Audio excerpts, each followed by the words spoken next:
The rain was pounding. Emma was running for her life. Behind her, the man who claimed to love her was hunting her down like prey. In a moment of pure desperation, she dove into the back of a stranger's limousine, never knowing the man inside wore an invisible crown. What started as a frantic escape from abuse was about to become an international scandal that would change 2 lives forever. Because when a king falls for a waitress fleeing violence, the world doesn't celebrate, it tears them apart. Subscribe and comment below if you believe love is worth fighting for, no matter what the world says, because this story is about to take you on a journey you won't forget. Retry Claude can make mistakes. Please double-check responses. The rain hammered down like angry fists on the diner's grimy windows. Emma Lane wiped down the last booth, her shoulders tight with exhaustion. Her white apron was stained with ketchup and coffee, and her blonde hair had fallen loose from its ponytail hours ago. She glanced at the clock above the register. 11:30 finally. "You okay, hun?" Clara called from behind the counter, counting tips. Emma forced a smile. "Just tired." But that wasn't the whole truth. She was never just tired anymore. She was scared. Scared that when she walked outside, Victor would be waiting. Again. Clara knew. She always knew. Her dark eyes softened with concern as she tucked a strand of her black hair behind her ear. "You want me to walk you to your car?" "No, I'll be fine." Emma grabbed her purse from the back room and pulled on her thin jacket. The fabric did nothing against the cold that had settled into her bones weeks ago. "See you tomorrow." "Text me when you get home," Clara insisted. Emma nodded and pushed through the door into the storm. The rain soaked through her jacket immediately. She ducked her head and hurried across the parking lot, keys clutched in her fist. Her beat-up Honda sat under the broken streetlight at the far end. 20 more steps. 15. 10. Then she saw him. Victor's black truck idled near the exit, headlights cutting through the downpour. Her heart stopped. She changed direction, veering toward the street instead, but his door opened. "Emma!" His voice cut through the rain. "Emma, get over here!" She walked faster, her sneakers splashing through puddles. "Don't you walk away from me!" He was out of the truck now, his tall frame blocking her path. Even in the rain she could smell the beer on him. His brown hair was plastered to his forehead, and his eyes held that dangerous gleam she'd learned to fear. "We need to talk." "There's nothing to talk about, Victor. We're done." Her voice shook despite her effort to sound strong. He grabbed her arm. His fingers dug into her skin through the wet fabric. "You don't get to decide that. 3 years, Emma. You don't throw away 3 years because you're having some kind of crisis. Let go of me." She tried to pull away, but his grip tightened. "Get in the truck. We're going home to talk about this like adults." "That's not my home anymore." Panic rose in her throat. She'd moved out 2 weeks ago, crashing on Clara's couch until she could afford a place of her own. 2 weeks of freedom. 2 weeks of sleeping without fear. "I said let go." She yanked hard, stumbling backward when he finally released her. Without thinking, she ran. "Emma!" She didn't look back. Her feet pounded the wet pavement as she bolted down the dark street. The diner disappeared behind her. Victor's shouts faded into the roar of the storm. She turned into an alley between 2 buildings, her lungs burning, rain blinding her. A dead end loomed ahead. No, no, no, no. Then she saw it. A long black limousine parked in the shadows, elegant and completely out of place in this rundown part of the city. Without thinking, Emma tried the back door. It opened. She threw herself inside and pulled the door shut as quietly as she could, her whole body trembling. The interior smelled like leather and something expensive, cologne maybe. She crouched on the floor between the seats, pulling her knees to her chest. "Please don't let him find me. Please." Heavy footsteps splashed past the alley entrance. Victor's voice called her name, distant now, moving away. She pressed her hand over her mouth to muffle her ragged breathing. Minutes crawled by. The rain drummed on the roof. Her heartbeat slowly returned to normal, though her hand still shook. She should leave. This was someone's car, someone rich. But where would she go? Victor was out there somewhere, looking for her. The driver's door opened. Emma froze. "Your Majesty will be comfortable in the back," a deep voice said.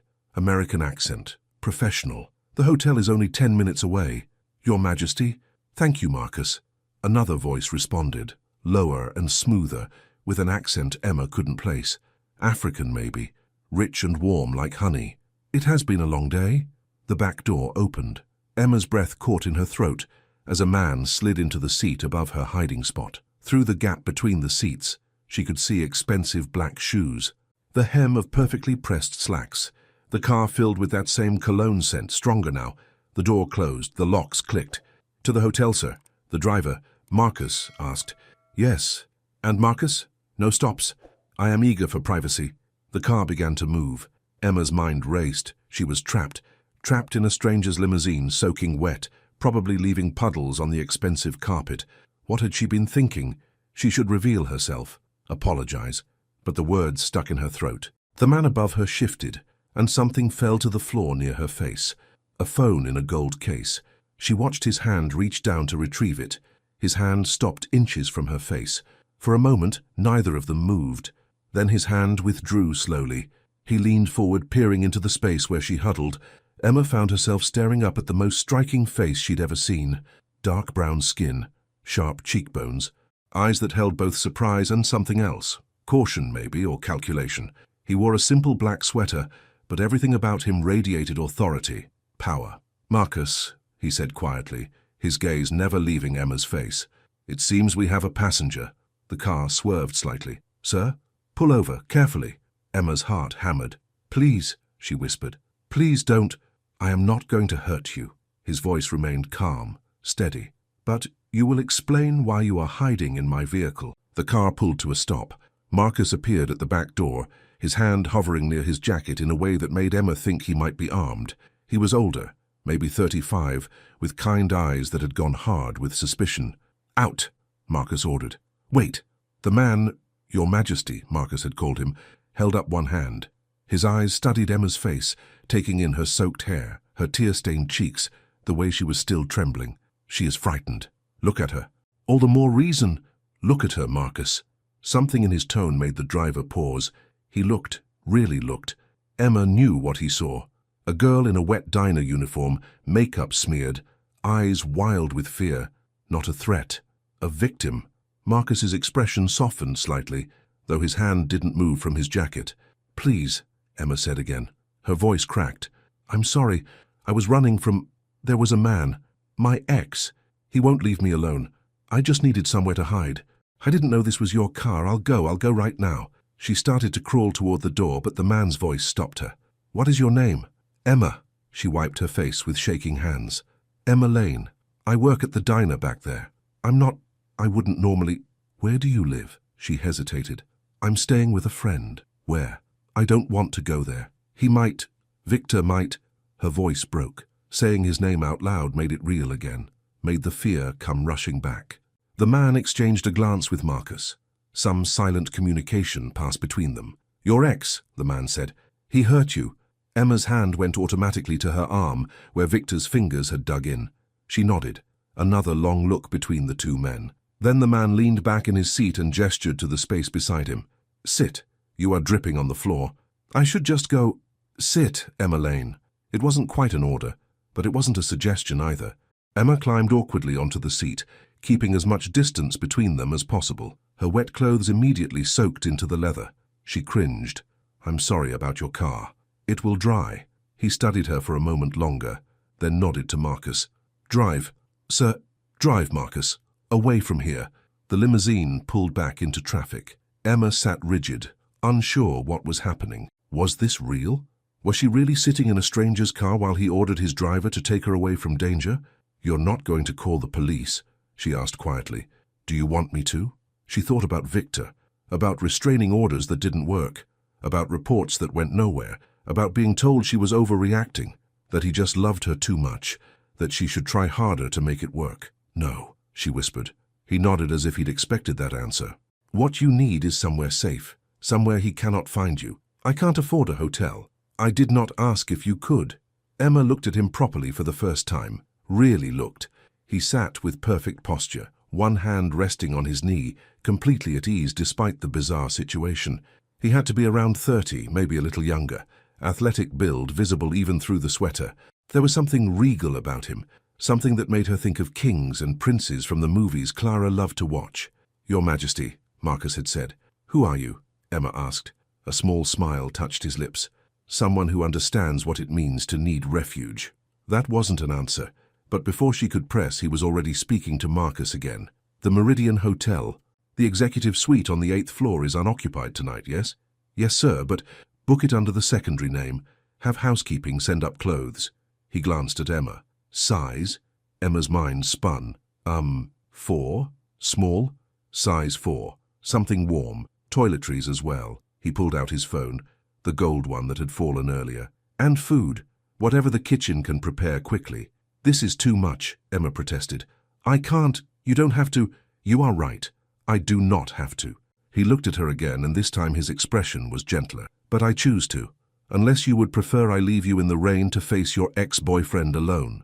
Put that way, it didn't sound like much of a choice. Why? She asked. Why would you help me? You don't know me. Perhaps that is precisely why. He turned his attention to his phone, scrolling through messages. Sometimes strangers are safer than those who claim to love us. The truth of that statement hit Emma hard. She'd spent 3 years with Victor. 3 years of gradually learning to walk on eggshells, of making herself smaller, of accepting that his jealousy meant he cared, until the first time he'd grabbed her hard enough to bruise, then the second time, then the time he'd pushed her into a wall and she'd realized with cold clarity that she had to leave, or this would be her life forever. Thank you, she said softly. He nodded without looking up from his phone. They rode in silence for a while. Emma watched the city pass outside the tinted windows, her mind struggling to process what was happening. An hour ago, she'd been wiping down tables. Now she was in a limousine with a stranger who had a driver and spoke like royalty and was buying her a hotel room without blinking.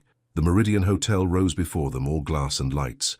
Emma had walked past it 100 times, but never imagined going inside. This was where movie stars stayed, where business executives held meetings, not where waitresses from dive diners spent the night. Marcus pulled around to a side entrance away from the main doors. He got out first, scanning the area, then opened the back door. Clear. Wait here, the man told Emma. He stepped out, speaking quietly with Marcus. Money changed hands. A key card appeared. Emma sat in the limousine, feeling like she'd stepped into someone else's life. This wasn't real. Couldn't be real. The man returned, holding out the key card. 8th floor, room 812. There will be no record of your name. Tomorrow we will discuss what comes next. For tonight you are safe. Emma took the card with numb fingers. I don't understand. Understanding can wait until you are dry and fed. He gestured toward the hotel entrance. Go. What about you? I will be in the adjoining suite. If you need anything, knock on the connecting door. Of course he had an adjoining suite, because apparently this man just casually had multiple rooms at luxury hotels. Emma climbed out of the car, still clutching the key card. She turned back to say something. Thank you again, maybe, or ask his name, but he'd already closed the door. Through the tinted window, she could just make out his silhouette, phone pressed to his ear. Marcus appeared at her elbow. This way, miss. He led her through the side entrance, past a security desk, where the guard nodded respectfully, and into a service elevator. They rode up in silence. Marcus's expression gave away nothing. On the 8th floor, he walked her to room 812. Lock the door. Don't open it for anyone except me or... He paused. Or my employer. Room service will leave the items outside your door and knock. Food will arrive in 20 minutes. Your employer, Emma repeated. Who is he? Marcus's lips twitched slightly. Someone who values his privacy. I suggest you do the same. Then he was gone, moving silently back toward the elevator. Emma stood alone in the hallway, staring at the keycard in her hand. She swiped it across the reader and pushed open the door. The suite was beautiful, a large living area with plush furniture, floor-to-ceiling windows overlooking the glittering city, a bedroom visible through an open doorway, with a bed so big it looked like you could get lost in it. Everything was cream and gold and soft lighting. Emma walked to the window, leaving wet footprints on the carpet. Below, traffic moved through the rain-soaked streets. Somewhere down there, Victor was probably still looking for her, still thinking he had a right to her time, her attention, her life. But up here, she was untouchable. She turned at a knock on the door. Room service, a muffled voice called. Emma opened the door a crack. No one was there, but shopping bags sat in the hallway along with a covered tray.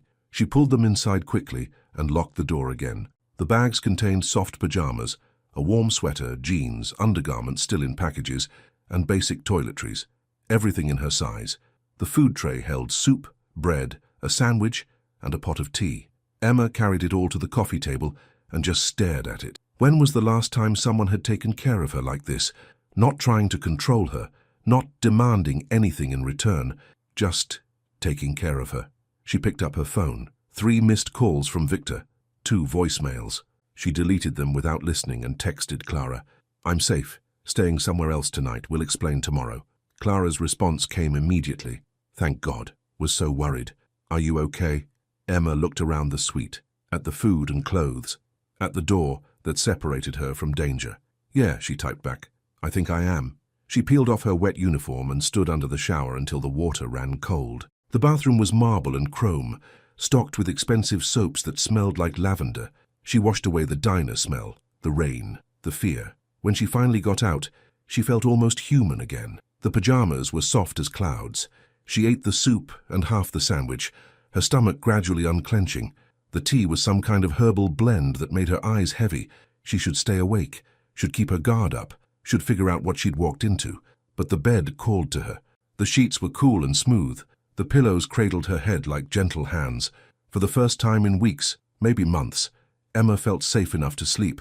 She didn't know that in the adjoining suite a man sat by his window, looking out at the same city lights, thinking about a frightened girl in a wet diner uniform who'd had nowhere else to run. She didn't know that he'd ordered Marcus to post a guard in the hallway. She didn't know that he understood, better than most, what it meant to be trapped by someone else's expectations. She only knew that for tonight, she could rest, and that was enough. Morning light filtered through sheer curtains Emma didn't remember closing. She blinked awake slowly, confused by the softness beneath her, the unfamiliar ceiling above. Then it all came rushing back. The rain, Victor, the limousine, the stranger who'd given her shelter. She sat up, her heart pounding. Had it been real? Or some kind of exhaustion-induced dream? But no, she was wearing the pajamas from the shopping bag. The tray from last night still sat on the coffee table, and she was definitely in the most expensive hotel room she'd ever seen. Her phone showed 8:47 a.m. She had 4 more missed calls from Victor and a dozen texts that she deleted without reading. Clara had sent a good morning message with approximately 50 question marks. Emma typed back, I'm okay. Promise to tell you everything at work. What time does my shift start? She was scheduled for the lunch shift. That gave her a few hours. The smell of coffee drifted from somewhere. Emma followed her nose to the suite's small kitchen area and found a fresh pot waiting along with pastries in a white box tied with ribbon. A note sat beside them in elegant handwriting. Good morning. Please help yourself. I will knock at 10 a.m. if that is acceptable. A for... What? Who was he? Emma poured coffee into a delicate china cup and bit into a croissant that tasted like butter and heaven. She curled up on the couch by the window, watching the city wake up below. People rushing to work, cars honking, normal life continuing while she sat in this bubble of luxury and safety. At exactly 10 a.m. a knock sounded on the connecting door. Emma's stomach fluttered. She set down her coffee and crossed to the door, hesitating with her hand on the handle. What if this was all some elaborate setup? What if the man expected something in return for his help, but his voice came through the door, calm and patient. Emma, may I come in? She opened the door. He stood in the doorway of the adjoining suite, dressed casually in dark jeans and a crisp white shirt. In the morning light, she could see him more clearly. He was even more striking than she'd thought last night. Tall and athletic, with the kind of presence that made you want to stand up straighter. His dark eyes held warmth today, and something else. Concern, maybe. You slept well? He asked. Yes, thank you. For everything. The room, the clothes, the food. He waved a hand.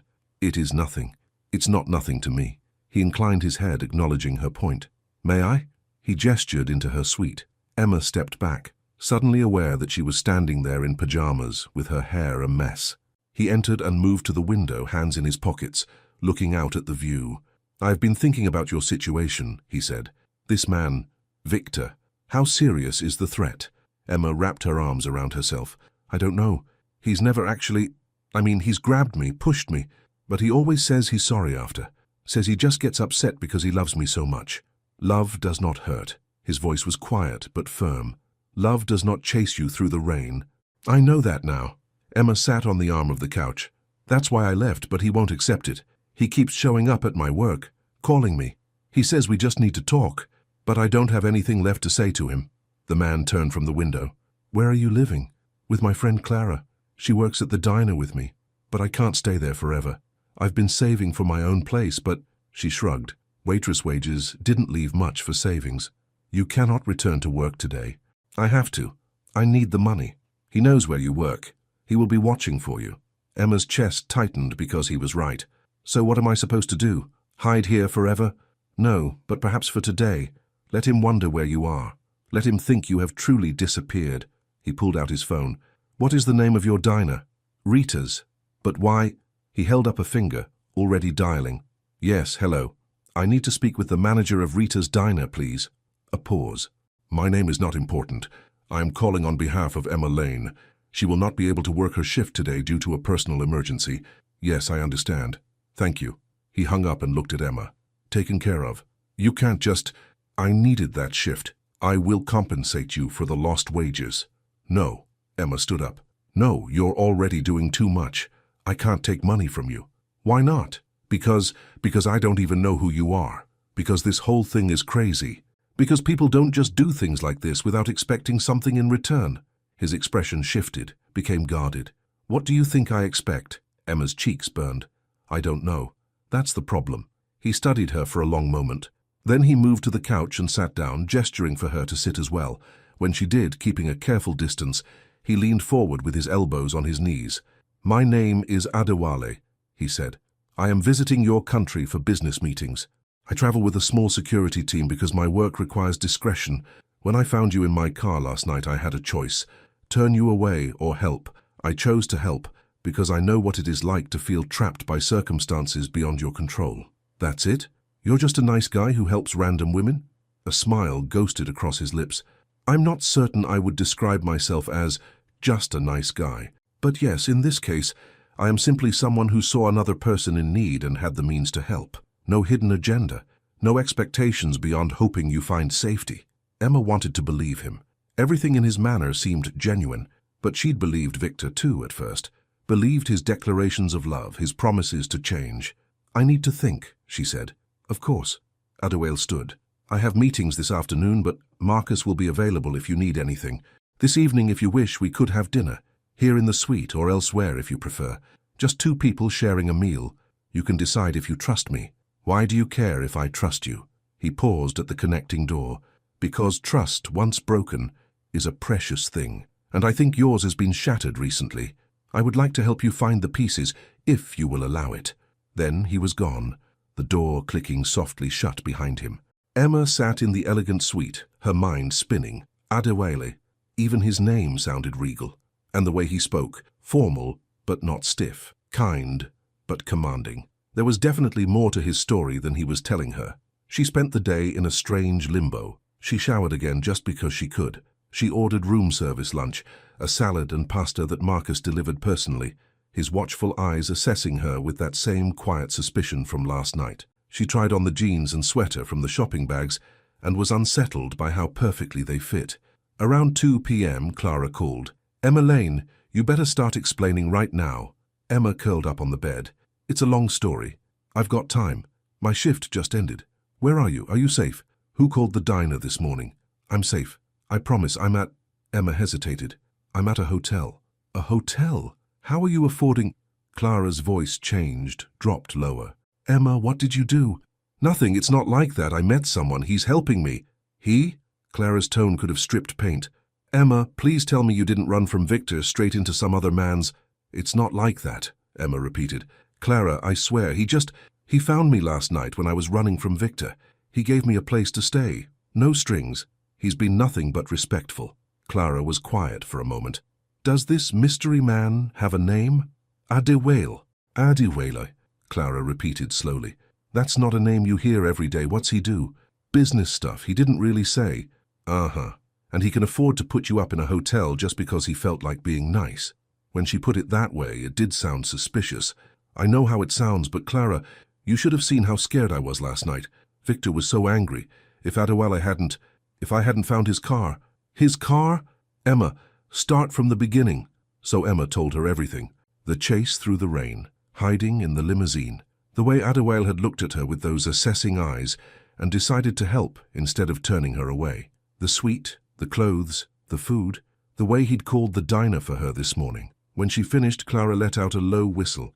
Girl, you either met a guardian angel or you've stumbled into something way over your head.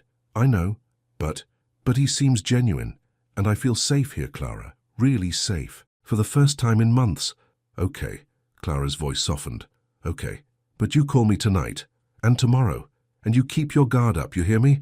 I don't care how nice he seems. You just got away from one controlling man. Don't walk right into another one. I won't. I promise. They talked for a few more minutes about Victor. He'd shown up at the diner during the lunch rush, demanding to know where Emma was. Clara had told him she didn't know, which was technically true. He'd left angry, throwing threats over his shoulder about how Emma would regret this. After they hung up, Emma stared at her phone. She should feel afraid, should be planning her next move, should be figuring out how to get out of this bizarre situation with the mysterious man in the next suite. Instead, she found herself looking forward to dinner. At 7 p.m., Adewale knocked again. Emma had changed into the jeans and sweater, brushed her hair until it shone, and even used a little of the makeup from the toiletries bag, not because she wanted to impress him, just because it felt good to look like herself again instead of the exhausted, frightened girl from last night. When she opened the connecting door, Adewale smiled. He'd changed, too, into dark slacks and a navy sweater that emphasized his broad shoulders. "You look well," he said. "Thanks. So do you. I have arranged for dinner to be served here. I hope that is acceptable.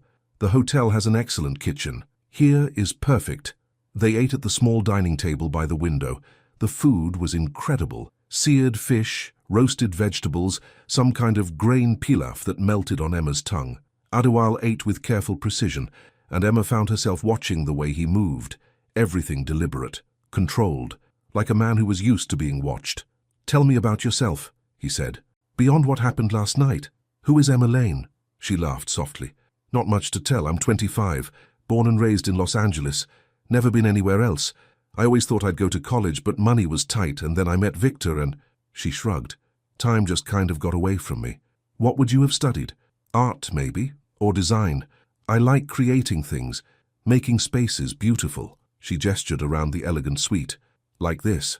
Someone designed every detail to make people feel welcome, safe. I think that's kind of magical." Adewale's eyes crinkled with genuine interest. "You have a good eye for such things?" "I don't know. Maybe. I used to sketch a lot. Haven't in a while, though." "Why not?" Emma traced the rim of her water glass. "Victor didn't like it. Said I was wasting time, that I should focus on real things, like cooking dinner or keeping the apartment clean. He sounds like a man who feared your potential." The observation struck her as odd. "What do you mean?" "Small men often try to make their partners smaller. If you become too bright, too talented, too independent, you might realize you do not need them, so they dim your light little by little until you forget you ever shone." Emma set down her fork. "That's exactly what it felt like I was disappearing. But you left. That takes great courage." "I don't feel very courageous." "The bravest people rarely do." Adewale refilled her water glass. "Courage is not the absence of fear, it is moving forward despite it." They ate in comfortable silence for a while. Then Emma asked, "What about you? You said you're here for business. What kind of business?" "Diplomatic matters. Trade agreements.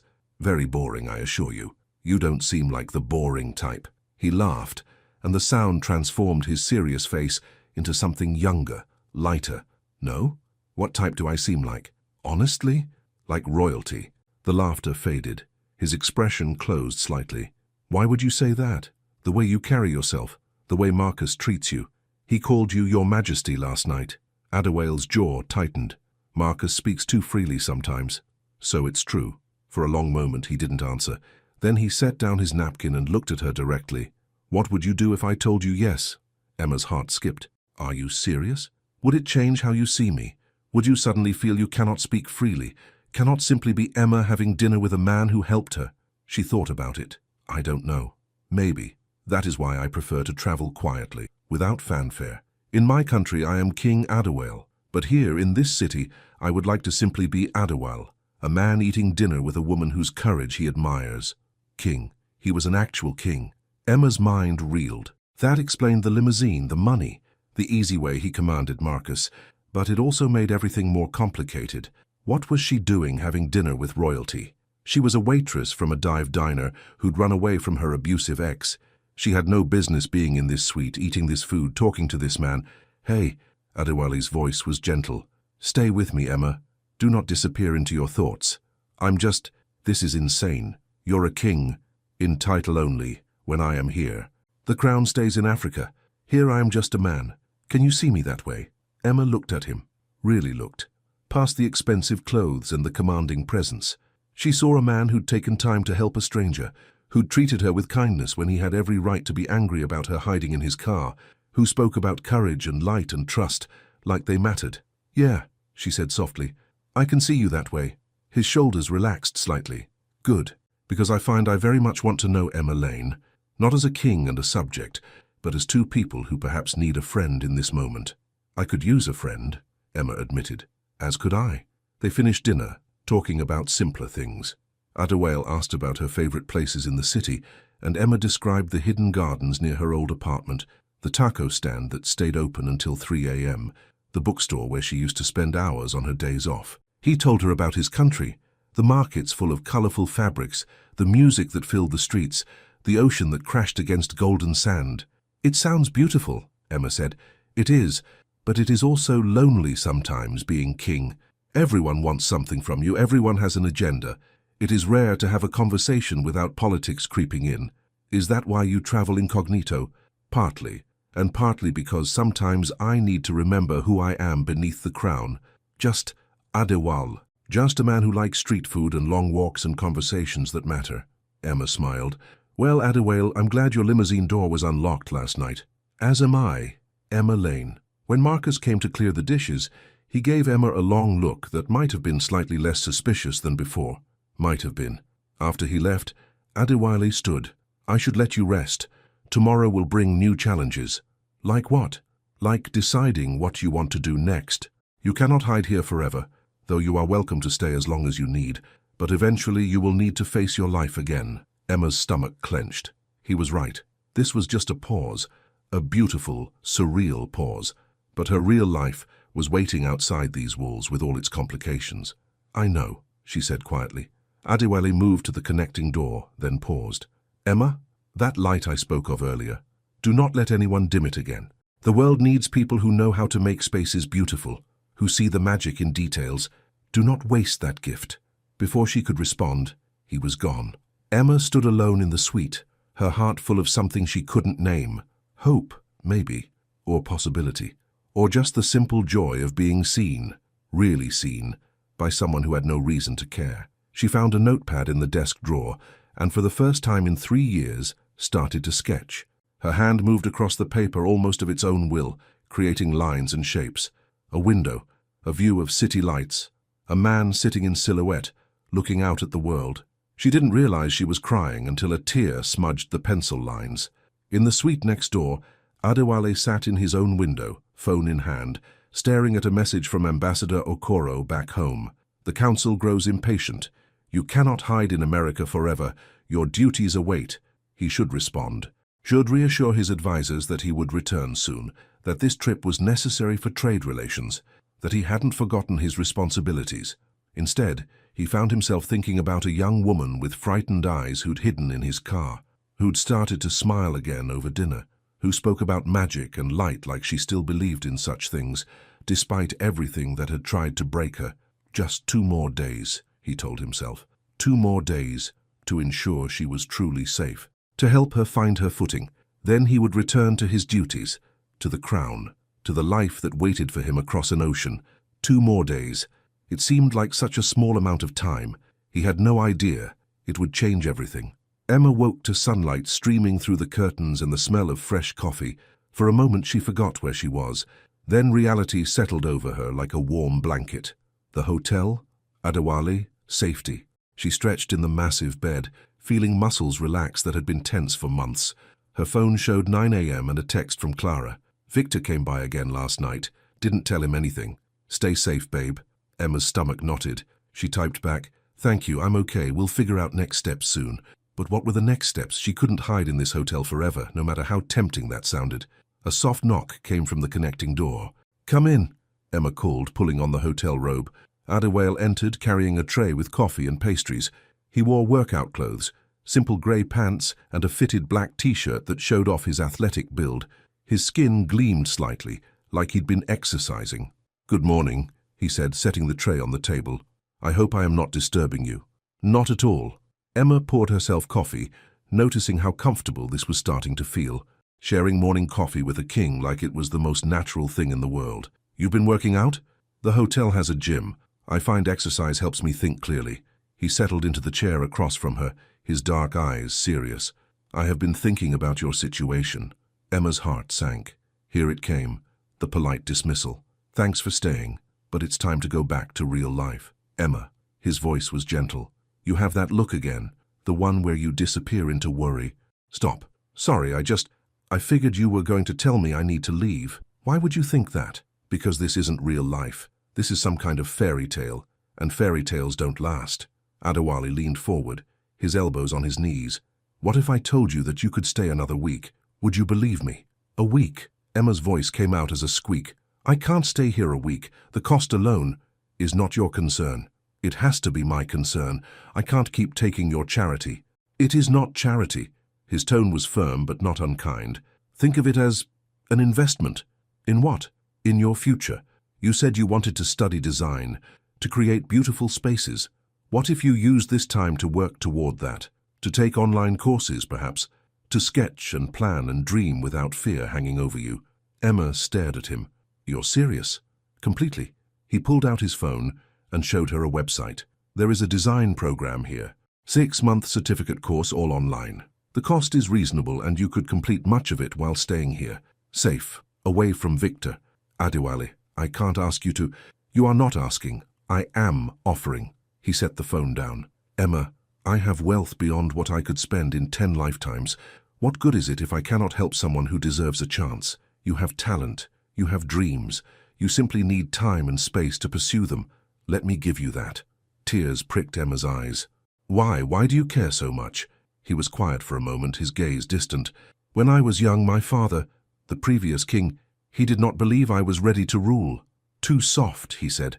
Too concerned with people's feelings instead of power. He wanted to arrange my life, my choices, even my marriage. I felt trapped by expectations I never chose.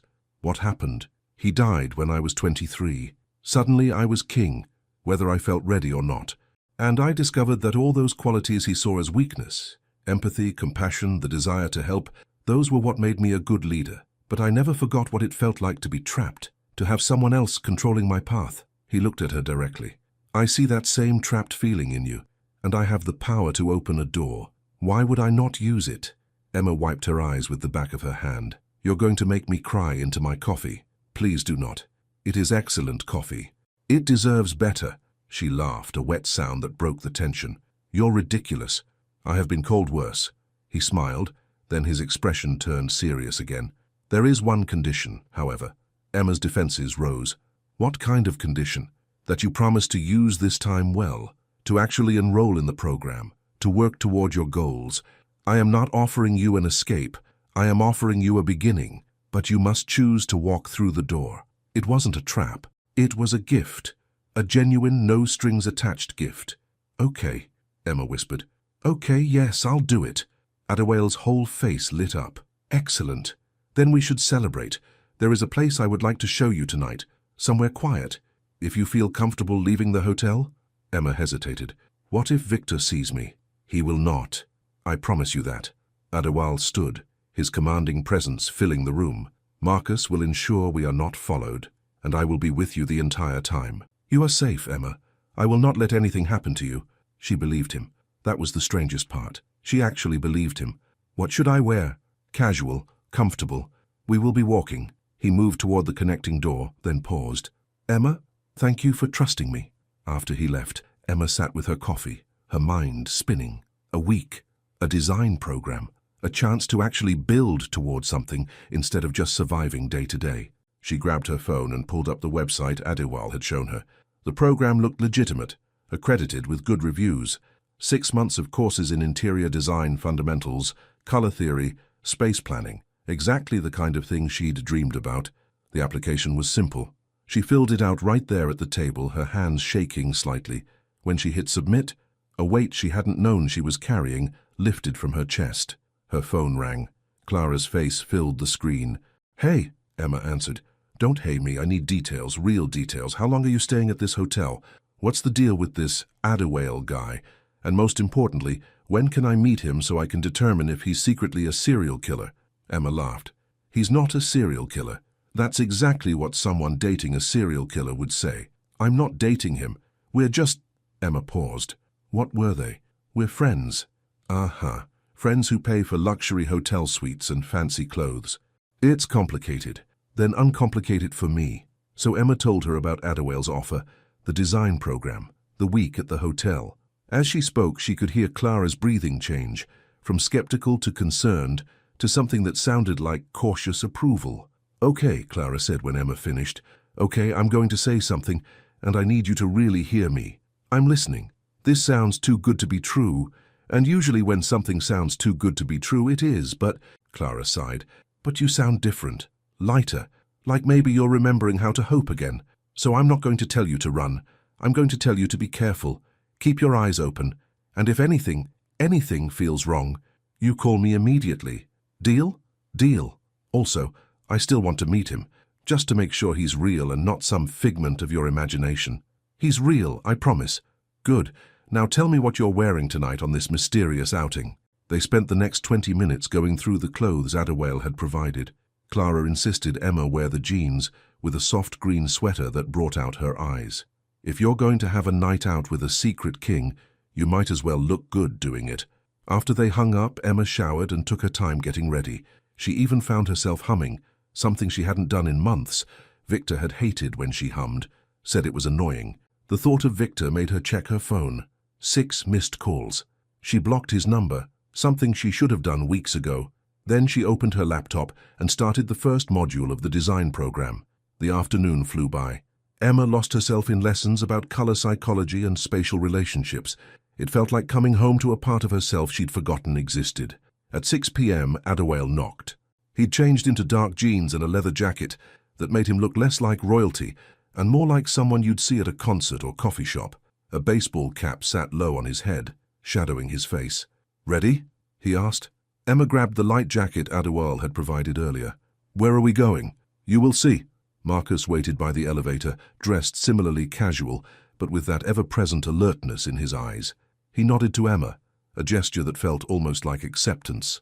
They took the service elevator down to the parking garage, where the limousine waited, but instead of the back seat, Adderwale opened the front passenger door for Emma. "We're not sitting in the back?" she asked. "Tonight we are normal people doing normal things. Normal people sit in front." Emma climbed in, feeling strangely giddy. Marcus drove, and Adderwale sat in the back, leaning forward to talk through the partition. "Have you ever been to the Grand Central Market?" Adderwale asked. "The one downtown?"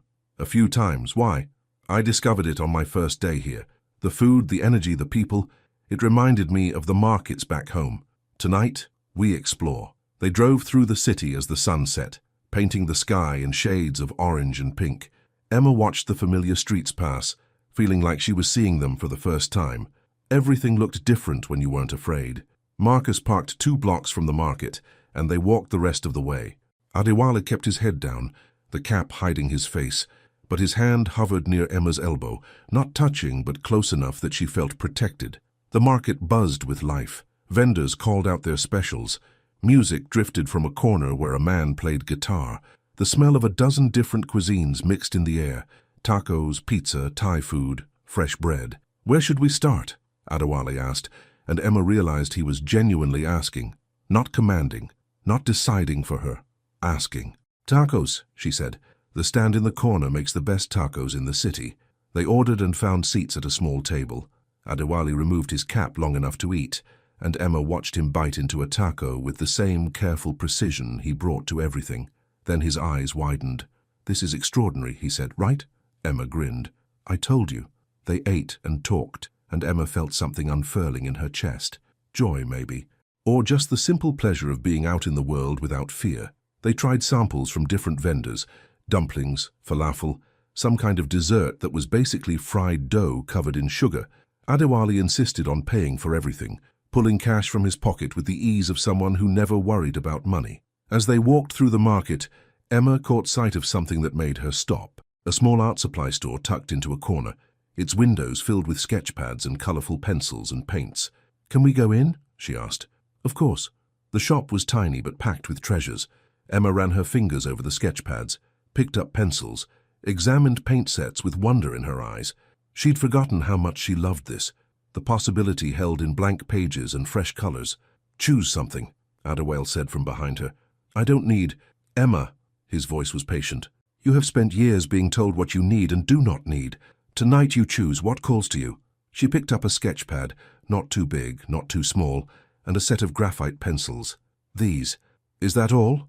It's enough. But Adewale was already gathering other items. Colored pencils, a small watercolor set, an eraser, a pencil sharpener. He brought them to the counter and paid before Emma could protest. As they left the shop, Emma clutched the bag to her chest. Thank you. The artist needs her tools.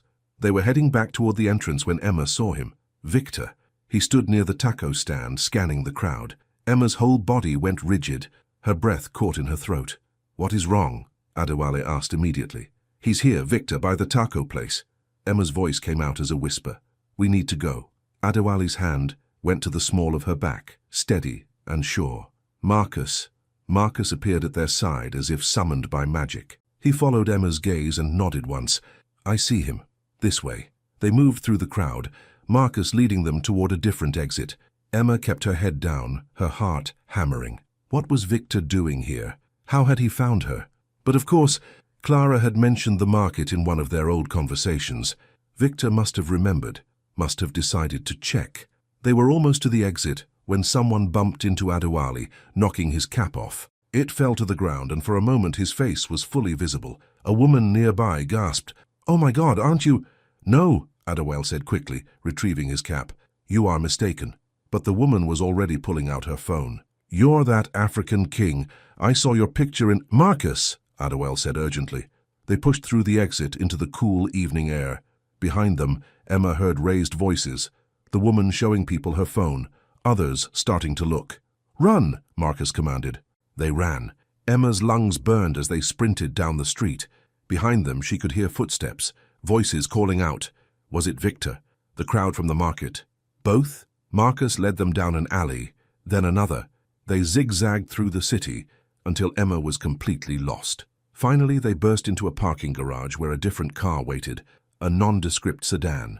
"In," Marcus ordered. Emma dove into the back seat. Adewale followed, pulling her close as Marcus peeled out of the garage. They drove in tense silence for several blocks before Marcus spoke. "We're clear." Emma realized she was shaking. Adewale's arm was around her shoulders, solid and warm. "I'm sorry," she whispered. "I'm so sorry. That woman recognized you because of me. If we hadn't been at the market—" "Emma, look at me." Adewale turned her face toward his with gentle fingers. "This is not your fault. None of it. Not Victor being there. Not being recognized. You have nothing to apologize for. But your cover can be managed, Marcus." "Already on it," Marcus said from the front. "I'll contact our media team. They'll spin it as mistaken identity or a lookalike. By tomorrow, it will be forgotten." But Emma couldn't shake the feeling that something had shifted. The bubble of safety had cracked just slightly. The real world was pushing back in. When they returned to the hotel, Adewale walked Emma to her suite. At the door, he paused. "Tonight was not how I planned," he said. "Me neither. But the parts before, the tacos, the art supplies, watching you light up over sketch pads, those parts were perfect." Emma managed a small smile. "They were pretty great. Tomorrow we will be more careful. Perhaps we will stay in, order room service. You can show me what you're learning in your design program." "You really want to see that?" "I want to see everything you create." He said it simply, like it was the most obvious thing in the world. Like of course he wanted to see her work, like she mattered. Emma's throat tightened. "Adewale, yes, I don't know how to thank you for all this. You already have, by trusting me, by letting yourself hope again. That is, thanks enough." He reached out and tucked a strand of hair behind her ear, a gesture so gentle it made Emma's breath catch. For a moment, they stood there in the hallway, something electric passing between them. Then Marcus cleared his throat from down the hall and the moment broke. "Good night, Emma Lane," Adewale said softly. "Good night." Inside her suite, Emma leaned against the door, her heart racing for entirely different reasons now. She was falling for him. She could feel it happening, the way her chest got tight when he smiled, the way she waited for his knock each morning, the way his gentleness was healing parts of her she hadn't known were broken. But he was a king. And she was a waitress from LA who'd barely escaped an abusive relationship. This wasn't a fairy tale, no matter how much it felt like one. She opened the bag from the art store and set up her new supplies on the coffee table. Then she started to sketch. She drew the market, the lights, the people, the energy. She drew Adewale's face when he'd tasted the taco, that moment of pure delight. She drew Marcus's vigilant profile. She drew Victor too, small in the background, a shadow that couldn't quite reach her anymore. When she finally climbed into bed hours later, her fingers were smudged with graphite, and her heart felt lighter despite the scare. She'd created something. She'd remembered what it felt like to make art. She checked her phone one last time. Clara had texted, "Heard about the sighting at Grand Central. That was your king, wasn't it? People are going crazy online. You okay?" Emma typed back, "Yeah, I'm okay. Tell you more tomorrow." She turned off the light and stared at the ceiling, thinking about Adewale's hand on her back, his arm around her shoulders, the way he'd looked at her in the hallway. Just friends, she reminded herself, but her racing heart suggested otherwise. Morning came with an insistent knock on the connecting door. Emma groaned and checked the time. 7 a.m. Way too early. "Emma?" Adewale's voice came through the door. "I need to speak with you." She pulled on the robe and opened the door. Adewale stood there in workout clothes again, but his expression was serious, worried. "What's wrong? May I?" He gestured into her suite. Emma stepped back, and he entered with Marcus right behind him. That was new. Marcus's presence made her nervous. "Sit down," Adewale said gently. Emma sat on the couch, her stomach knotting. "You're scaring me. What happened?" Adewale pulled out his phone and showed her the screen. It was a gossip website, and the headline made Emma's blood run cold. "Mystery woman with African king. Who is she?" Below it was a photo, slightly blurry but unmistakable, of Emma and Adewale at the market last night. They were laughing, his hand near her elbow, her face turned toward his. They looked close, intimate. "Oh no," Emma whispered. "There is more." Adewale scrolled down. More photos, them eating tacos, leaving the art store. And then Emma's stomach dropped. A photo of her from 3 months ago, from her social media, a photo Victor had taken at a party, his arm around her shoulders. The caption read, "Sources identify woman as Emma Lane, 25, waitress from Los Angeles. Recently ended relationship with long-term boyfriend. King's representatives have not commented." "They found me," Emma said, her voice hollow. "They put my name out there. I am so sorry." Adewale's voice was thick with regret. "My team is working to have the photos removed, but once something is online, everyone will see it." Emma's hands shook. "Victor will see it. He'll know where I've been, who I've been with." "He already knows," Marcus said quietly. "He sold the story." Emma's head snapped up. "What?" Marcus's expression was grim. "We traced the photos back to him. He contacted the gossip sites this morning, gave them your information, your social media, everything, in exchange for money." The room tilted. Emma pressed her hands to her face. "He sold me out. He sold my privacy for what? A few $1,000s? "More like 20,000, Marcus said. "He told them you ran off with a rich man, made it sound like a scandal. The sites ate it up." Emma couldn't breathe. She stood up, paced to the window, her mind racing. This was a nightmare. Her face was plastered online, her name, her life, all exposed, because she dared to accept help from a stranger. "Emma," Adewale was beside her, his hand on her shoulder. "Look at me." She turned, and the pain in his eyes nearly broke her. "This is my fault," he said. "I should have been more careful, should have anticipated this, should have protected you better. You didn't know. I should have. I know how the media works, how hungry they are for stories.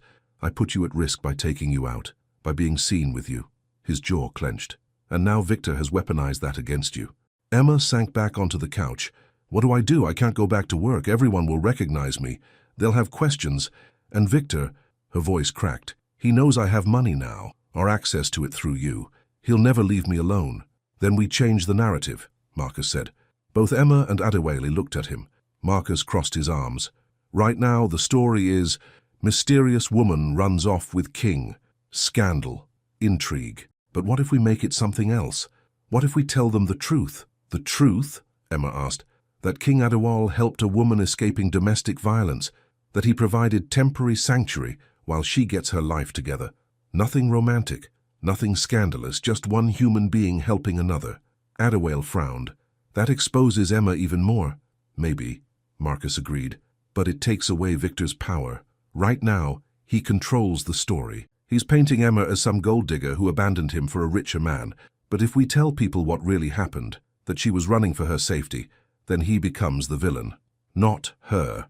Emma's mind whirled. You want me to publicly admit that I was in an abusive relationship? I want you to take back your story, Marcus said, but only if you're comfortable with it. This is your choice. Emma looked at Adewale. What do you think? I think Marcus is right about the strategy. But I also think he is right that it is your choice. No one can make this decision for you. Emma stood and walked to the window. Below, the city was waking up, people going about their lives, unaware that hers was imploding. She thought about Victor's face when he'd grabbed her arm that night in the rain, the way he'd tried to control her for 3 years, the way he'd just sold her out for money. She thought about the design program, about her sketches, about the woman she wanted to become. Strong, independent, free. She couldn't get there by hiding. Okay, she said, turning back to face them.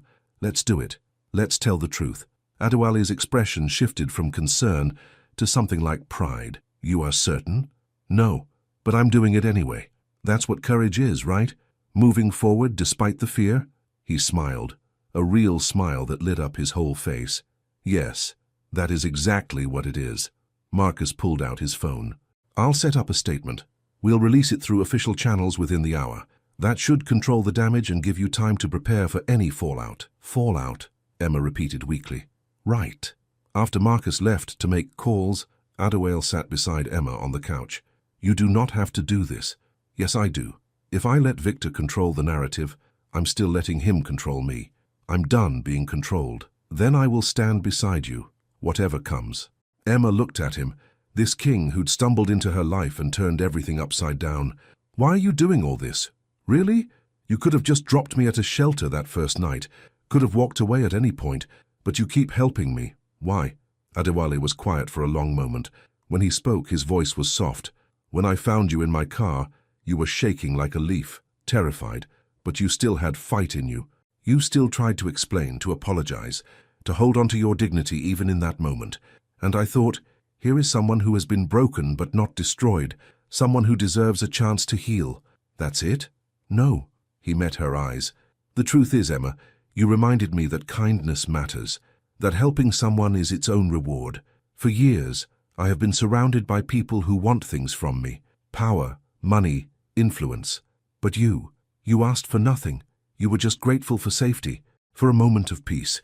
That reminded me why I wanted to be king in the first place, not for power but to help people. Emma's eyes stung with tears. You're going to make me cry again. Cry if you need to. There is no shame in tears. But before the tears could fall, her phone rang. Clara's name flashed on the screen. I have to take this, Emma said. Of course, she answered, moving to the bedroom for privacy. Clara, Emma Lane. Clara's voice was equal parts excited and horrified. Girl, you are all over the internet. There are like 50 articles about you, with pictures and speculation, and people are calling you everything from a gold digger to a Cinderella story, and I am freaking out. Are you okay? Where are you? Do I need to come get you? Emma took a deep breath. I'm okay. I'm still at the hotel. And Clara, there's something I need to tell you. She explained everything. The decision to release a statement. The plan to tell the truth about Victor.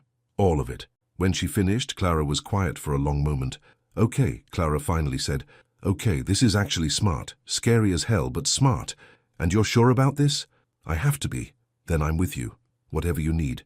You want me to go on record too? Confirm that Victor was controlling and scary? I'll do it. You would do that?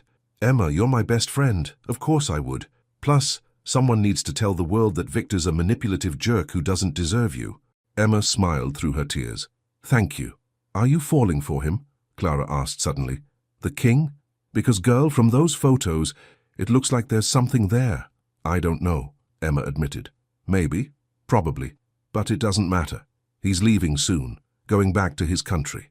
This is just temporary. Temporary can still be real, Clara said gently. Just be careful with your heart, okay? You're still healing. I know. They talked for a few more minutes before hanging up. When Emma returned to the living room, Adewale was on his own phone speaking rapidly in another language. He saw her and switched to English. I must go. Yes, I understand. No, I will not reconsider. He hung up and rubbed his face. That was Ambassador Okoro, my diplomatic advisor. He is very displeased about the situation. Is he making you come home? He cannot make me do anything, but he is strongly suggesting that I return to Africa immediately to avoid further scandal. Adewale looked at Emma. I told him no. Adewale, if you need to go, I am not leaving you in the middle of this chaos. Not when you need support. Not when this is partially my fault. It's not your fault. Then it is not yours either. He stood, his kingly bearing returning. Marcus is preparing the statement now. In 1 hour, the world will know your story, your real story, and then we face whatever comes next. Together. Emma nodded, feeling both terrified and strangely empowered. For years she'd let Victor define her story. She'd stayed small, stayed quiet, stayed controlled. Not anymore. Together, she agreed. Exactly 1 hour later, the statement went out through official channels. It was simple, direct, and powerful. King Adewale of Nation provided temporary assistance to Ms. Emma Lane after encountering her in a situation of distress. Ms. Lane was fleeing domestic violence, and the king offered sanctuary out of humanitarian concern. Their relationship is strictly that of someone in need receiving help. The king's commitment to supporting those escaping violence remains steadfast, and he asks that Ms. Lane's privacy be respected during this difficult time. Within minutes, the story exploded. News outlets picked it up. Social media went wild. Some people called it a publicity stunt. Others praised Adewale for his compassion. A few questioned Emma's motives. But slowly, the narrative began to shift. People started sharing their own stories of leaving abusive relationships. Domestic violence organizations reached out to Emma with messages of support. Someone created a hashtag, Stand with Emma, and Victor. Victor suddenly found himself the villain of the story instead of the victim. Emma watched it all unfold on her laptop, Adewale sitting beside her. When a particularly nasty comment popped up, someone calling her a liar, Adewale reached over and closed the laptop. Enough, he said. What strangers think does not matter. You know your truth, I know your truth, that is enough. Is it though? Emma asked. My face is everywhere. My name. Everyone knows my business now. Yes, but they also know you are a survivor, that you are brave, that you chose to leave an impossible situation. Is that such a terrible thing for the world to know? Emma thought about it, really thought about it, and slowly she realized he was right. Yes, her privacy was gone. Yes, this was terrifying. But she was also done hiding, done being ashamed of something that wasn't her fault. No, she said finally, it's not terrible. It's actually kind of liberating. Adewale's smile was warm and genuine. Good. Then shall we order lunch and you can show me what you have been learning in your design program? I believe you promised to teach me about color theory. Emma laughed, a real laugh that came from somewhere deep in her chest. You really want to learn about color theory? I really want to spend time with you doing something that makes you happy. If that involves color theory, then yes. So they did. They ordered room service and spread Emma's notes across the coffee table. She showed him her sketches, explained the psychology of different colors, talked about how space could make people feel safe or energized or calm, and Adewale listened, really listened, asked questions, made observations that showed he was actually paying attention. For the first time in years, Emma felt seen, not as a girlfriend or a waitress or a victim, but as Emma Lane, artist, designer, survivor, woman learning to trust again, and the man sitting beside her, the king who'd given her sanctuary. He saw all of that, celebrated all of that, even if it was only temporary, Emma thought, even if this fairy tale had an expiration date. For now, this was enough. More than enough. It was everything. 3 days passed in a strange, suspended reality. The media storm raged outside the hotel walls, but inside Emma found herself settling into an unexpected rhythm. Mornings with coffee and Adewale, afternoons studying her design program, evenings talking about everything and nothing while the city lights twinkled below. On the 4th morning, Emma woke to find an envelope slipped under her door. Inside was a handwritten note in that same elegant script. There is a diplomatic gala tonight. I must attend. Duty calls even in America. Ambassador Okoro insists I bring no American distractions. I would very much like to bring one anyway. If you are willing to face the wolves with me, the choice is yours. A dress will arrive at 2 p.m. Emma's heart hammered as she read it again. A gala, with diplomats and important people, people who would judge her, whisper about her, wonder what a waitress was doing on a king's arm.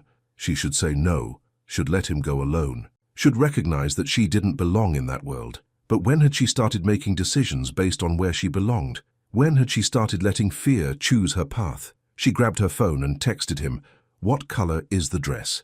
His response came immediately, midnight blue. like the sky just before the stars appear. Emma smiled. Then I guess I'll need to do something with my hair. You are perfect as you are, but Marcus knows an excellent stylist if you wish. So of course Marcus knew a stylist. At 2 p.m. exactly there was a knock on her door. Emma opened it to find not just a dress, but an entire team. A stylist, a makeup artist, and a woman carrying the most beautiful gown Emma had ever seen. The dress was midnight blue silk that shimmered when it moved, with delicate beading along the neckline. Simple, but elegant. The kind of dress that whispered rather than shouted. "Miss Lane," the stylist said with a warm smile. "I'm Angela. We're here to make you feel like a queen if you'll let us." Emma stepped back. "Okay, but just so you know, I've never done anything like this before." "Good," Angela said. "That means we get to have fun." For the next 3 hours, Emma was pampered in ways she'd never experienced. Her hair was washed, conditioned, styled into soft waves that cascaded down her back. Her makeup was applied with care, natural but polished, emphasizing her green eyes. Her nails were shaped and painted a subtle rose color. When she finally looked in the mirror, she barely recognized herself, not because she looked different, but because she looked like herself, the real Emma, the one who'd been buried under years of making herself smaller. "Beautiful," Angela pronounced. "Now for the dress." The gown fit perfectly, hugging her curves before flowing to the floor. Emma turned in front of the mirror, watching the fabric shimmer and move. "One more thing." Angela produced a small box. Inside was a simple pendant necklace, a single teardrop sapphire on a delicate gold chain. From King Adewale. He said it reminded him of resilience, how pressure and time transform something ordinary into something precious. Emma's throat tightened as Angela fastened it around her neck. The sapphire settled just above her heart, catching the light. At exactly 6 p.m., Adewale knocked on the connecting door. Emma opened it, and the look on his face made every nervous butterfly in her stomach worth it. He stood there in a perfectly tailored black tuxedo, looking every inch the king he was. But his eyes held something soft and wondering as he took her in. "Emma Lane," he said quietly, "you take my breath away." She felt heat rise to her cheeks. "You look pretty good yourself. May I?" He held out his arm. Emma took it, feeling the solid strength beneath the expensive fabric. They looked at themselves in the mirror by the door, a king and a waitress, dressed for a world she'd never imagined entering. "I'm terrified," she admitted. "Good. That means you are brave enough to do it anyway." He covered her hand with his. "I will be with you the entire time. If it becomes too much, we leave, no questions asked. This is your choice, Emma. Always your choice." She nodded, squaring her shoulders. "Okay, let's do this." Marcus waited by the elevator, and even he looked impressed. "Miss Lane, you look lovely." "Thank you, Marcus." In the limousine, Adewale was quiet. Emma watched the city pass outside the window, her stomach doing nervous flips. "What should I know?" she asked. "About tonight. About protocol. Be yourself. That is all anyone can ask. But there must be rules. Things I'm supposed to do or not do." Adewale turned to her. "Emma, these people will judge you no matter what you do. Some will see only the headlines. Others will see a survivor with courage. But what matters is what you see when you look in the mirror. Do you see someone worthy of being there?" Emma thought about the girl who'd hidden in his car, shaking and afraid. Then she thought about the woman who'd faced the media storm, who'd enrolled in design school, who'd chosen to stop letting fear make her decisions. "Yeah," she said, "I think I do." "Then that is enough." The gala was held at a historic mansion in Beverly Hills. As they pulled up, Emma could see other cars disgorging elegantly dressed people. Cameras flashed. A red carpet led to the entrance.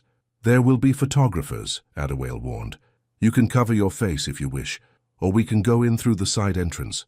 Emma looked at the red carpet, at the cameras, at the people who would judge and whisper and speculate. Then she thought about Victor, probably watching from somewhere, waiting to see her hide. "Front entrance," she said. "Let them look." Adewale's smile was fierce with pride. "As you wish." Marcus opened the door. Adewale stepped out first, then offered his hand to Emma. She took it, and the cameras immediately exploded with light. Questions flew from all directions. "King Adewale, is this Emma Lane? Miss Lane, how do you feel about the recent media attention? Are you two dating?" Adewale ignored them all, keeping Emma's hand tucked securely in his as they walked the carpet. But Emma paused halfway up. "Wait," she said. Adewale stopped immediately. "What is wrong?" "Nothing." Emma turned to face the cameras, the lights, the hungry press. She lifted her chin and smiled, not a nervous smile, a genuine one. Nothing's wrong at all. She let them take their pictures, let them see that she wasn't hiding, wasn't ashamed, wasn't afraid anymore. Then she turned back to Adewale. Okay, now I'm ready. Inside, the mansion was even more beautiful than Emma had imagined. Crystal chandeliers, marble floors, women in designer gowns and men in tuxedos. A string quartet played in the corner, while waiters circulated with champagne and hors d'oeuvres. Emma felt eyes turn toward them as they entered. Conversations paused. Whispers started. "Breathe," Adewale murmured. "You are doing beautifully." Ambassador Okoro appeared almost immediately. He was a tall, imposing man in his mid-40s, with a stern expression and sharp eyes that took in everything. "Your Majesty," he said, his tone icy. "I see you chose to ignore my counsel." "I chose to follow my conscience," Adewale replied smoothly. "Ambassador Okoro, may I present Miss Emma Lane?" "Emma, this is Ambassador Okoro, my diplomatic advisor." Okoro's gaze swept over Emma, assessing and finding her wanting. "Miss Lane, how unexpected to see you here." "Ambassador," Emma said, keeping her voice steady despite her racing heart. "I trust this appearance will not cause further complications," Okoro said to Adewale, as if Emma wasn't standing right there. "The council is already displeased with the media attention. Bringing her here publicly will only fuel more speculation." "Then they may speculate," Adewale said. "I am here representing my country at a diplomatic function. Miss Lane is my guest. That is all anyone needs to know." Okoro's jaw tightened. "Your Majesty, might I have a word in private?" "No. Whatever you wish to say can be said here." "Very well." Okoro's voice dropped lower. "The council has summoned you home. Immediately. This situation has become untenable. Your image, your reputation. My reputation is my own to manage. I will return home when my business here is concluded. Not before." "And when will that be?" Adewale's eyes flicked to Emma, something unreadable in their depths. "When it is time." Okoro looked like he wanted to argue further, but a group of diplomats approached, and he was forced to step back. For the next hour, Emma stood by Adewale's side as he greeted officials, shook hands, made polite conversation in multiple languages. She understood almost none of it, but she watched him work. He was magnificent, commanding yet gracious, firm but diplomatic, every inch a king, and every few minutes he would glance at her, check that she was okay, squeeze her hand gently. A woman in a red dress approached, her smile brittle. "King Adewale, how lovely to see you again, and this must be your friend." The way she said friend made it clear she meant something else entirely. "Miss Lane is my guest," Adewale said firmly. "Of course. How charitable of you." "I read about your situation, dear," the woman said to Emma. "So brave of you to speak out about your troubles, though I suppose it worked out rather well for you, didn't it? Landing yourself a king?" Emma felt her cheeks burn, but before she could respond, Adewale stepped forward. "I must correct you," he said, his voice cold enough to frost glass. "Miss Lane did not land anyone. She was offered assistance during a crisis, which she accepted with grace and dignity. Her courage in leaving a dangerous situation and speaking publicly about domestic violence has inspired countless others. That is what you should focus on, not baseless insinuations." The woman paled. "I didn't mean—" "I believe you did, if you will excuse us." Adewale guided Emma away, his hand warm on her back. "Thank you," Emma whispered, "for standing up for me." "Always," he said simply. They made their way to the terrace, where fewer people mingled. The night air was cool and welcome after the stuffy ballroom. Emma leaned against the railing, looking out at the glittering city below. "This is your world," she said quietly. "Galas and diplomats, and people who judge every word, every gesture. Yes, how do you stand it?" Adewale joined her at the railing. "Most days I remind myself why I accepted the crown, the good I can do, the people I can help. But some days," he trailed off, staring at the lights. "Some days I wonder what it would be like to be just a man, to make choices based on what I want, not what duty demands. What would you choose? If you could be just a man?" He turned to look at her, and the intensity in his gaze made her breath catch. "I would choose—" "Your Majesty." Marcus appeared at the terrace door, his expression urgent. "Sir, we have a situation." Adewale's whole demeanor shifted, became alert. "What kind of situation?" "Victor. He's here, in the building." He somehow got past security, claiming to be Miss Lane's +1. Emma's blood ran cold. No, he can't be here. He is asking to speak with you, Marcus continued. Security is detaining him, but he is causing a scene. Says he just wants to talk. He's lying, Emma said, her voice shaking. He doesn't just want to talk, he wants to... She couldn't finish the sentence. Couldn't put into words the look she knew would be in Victor's eyes. The possessive anger. The need to control. Haddofail's hand found hers, solid and sure. He will not get near you. Marcus, have security escort him from the premises. If he resists, call the police. Sir, if the police are involved, there will be more media attention. I do not care. Miss Lane's safety is paramount. Remove him. Marcus nodded and disappeared back inside. Emma was shaking. She tried to hide it, but Adewale pulled her close, wrapping his arms around her. You are safe, he murmured against her hair. I promise you are safe. He found me. Even here, even at this fancy gala, he found me. Because he is desperate. Because he knows he is losing control. But Emma, he cannot hurt you. Not anymore. She wanted to believe him, but fear was a living thing, clawing at her insides. She'd spent 3 years learning Victor's patterns, learning when to stay quiet, when to apologize even when she'd done nothing wrong, when to make herself invisible. Old habits died hard. I need to leave, she said, pulling away. I shouldn't have come. This was a mistake. Emma, he'll keep causing scenes, keep making trouble. He'll ruin everything for you. Your reputation, your diplomatic relationships, everything. Ambassador Okoro was right. I'm a distraction you don't need. You are not a distraction. Adewale's voice was firm. You are a woman who deserves to live without fear, and I will not let him take that from you. Do you hear me? I will not. Before Emma could respond, raised voices echoed from inside. Then Victor's voice, loud and angry. I know she's here, Emma! Emma, get out here! Security guards appeared, trying to usher him toward the exit.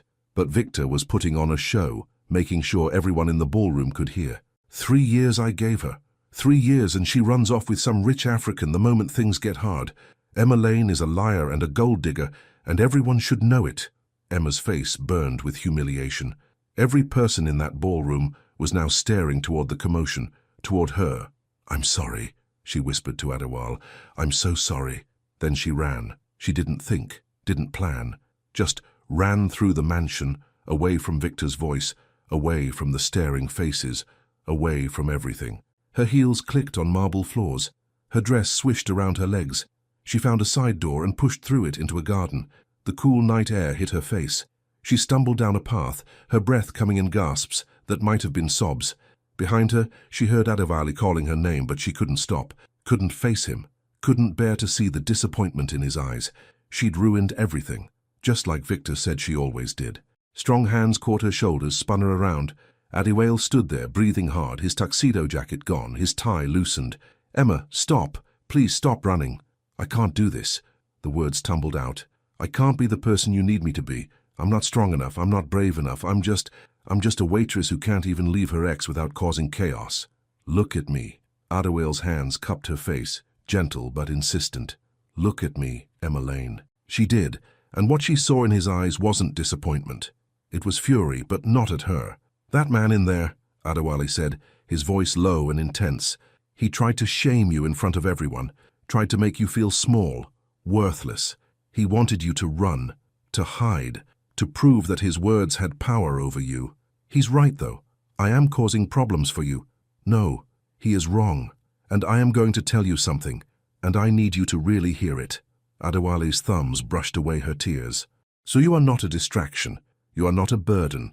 You are a woman of extraordinary courage who survived 3 years of being told she was worthless.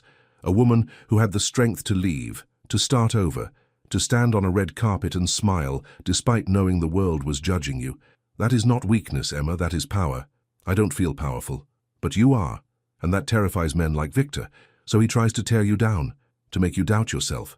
Because if you believe you are weak, then he wins, even from a distance he wins. Adewale's eyes searched hers. Do you want him to win? No. Then come back inside with me. Stand tall. Show everyone, show him that his words have no power over you anymore. I'm scared. I know, but you have been scared before and done it anyway. That is your gift, Emma. You feel the fear, and you do it anyway. Emma took a shuddering breath, then another. Slowly, her racing heart began to calm. Adewale was right. Running away, hiding. That was what Victor wanted, that was what he expected. But she wasn't that frightened girl in the rain anymore. "Okay," she whispered. "Okay." Adewale smiled and offered his arm. Together. Together. They walked back through the garden, through the side door into the mansion. Emma held her head high, even though her hands still trembled. The ballroom had gone quiet. Everyone watched as they entered. Ambassador Okoro stood near the entrance, his expression thunderous. But Emma ignored him, ignored all of them. Marcus intercepted them. "Security has removed Mr. Costa from the premises. The police escorted him off the property with a warning. He is not to return." "Good," Adewale said. "And Miss Lane's belongings?" "Safe. No one will release any information about her location or travel plans." "Thank you, Marcus." Adewale turned to the crowd, his voice carrying across the ballroom. "I apologize for the disruption. As many of you know, Miss Lane recently ended an abusive relationship. Unfortunately, her ex-partner refuses to accept that decision and continues to harass her. I want to be very clear. Miss Lane has shown immense courage in leaving that situation and speaking publicly about domestic violence. Anyone who thinks less of her for that knows nothing about real strength." The room was silent for a long moment. Then, from somewhere in the crowd, someone started clapping. Others joined in. Not everyone. Some faces remained cold and judgmental, but enough that Emma felt her throat tighten with gratitude. A woman in an elegant grey gown approached. She was older, maybe 60, with kind eyes and a warm smile. "Miss Lane," she said, "I am Ambassador Chen from China. I want you to know that I left an abusive marriage 30 years ago. It was the hardest and bravest thing I have ever done. What you did tonight, standing tall despite your fear, that took real courage. Do not let anyone make you feel otherwise." "Thank you," Emma managed. Other women approached, shared their stories, offered support. Emma realized with wonder that she wasn't alone, that so many others had walked similar paths, had felt the same fear, had found the same courage. The rest of the evening passed in a blur. Adewale stayed by her side, a solid presence. When Ambassador Okoro tried to pull him away for urgent discussions, Adewale declined. When dinner was served, he made sure Emma had everything she needed. When she grew tired, he noticed immediately and suggested they leave. In the limousine on the way back to the hotel, Emma leaned her head against the window, exhausted. "Thank you," she said quietly, "for everything tonight, for defending me, for not letting me run away. You did all the hard work. I simply reminded you of your own strength. Is Ambassador Okoro going to make things difficult for you?" "Okoro is concerned about perception and politics, but he will manage. This is not the first time I have chosen conscience over convenience, and it will not be the last." Emma turned to look at him in the dim light of the car. "You're really not upset about the scene Victor caused?" "Upset at Victor?" "Yes. Upset at you?" "Never." Adewale reached over and took her hand. "Emma, you need to understand something. What happened tonight was not your fault. Not the scene, not the attention, not any of it. Victor made his choices. You simply chose not to let those choices control you anymore. You make it sound so simple." "It is not simple at all, but it is true." Back at the hotel, they stood in the hallway between their suites. Emma was reluctant to let the night end, despite its chaos. "Will you come in for a moment?" she asked. "I'm too wired to sleep yet." "If you wish." Inside her suite, Emma kicked off her heels and immediately felt better. Adewale removed his bow tie and loosened his collar, looking more human and less royal. "Would you like tea?" Emma asked. "Or coffee? I think room service is still available." "Just water would be fine." They settled on the couch by the window. The city lights spread below them. Emma poured water from the minibar and handed him a glass. "Can I ask you something?" she said after a moment. "Anything. What you said tonight, about wondering what it would be like to be just a man, to make choices based on what you want instead of duty. What would you choose?" You never finished. Adewale was quiet for so long that Emma thought he might not answer.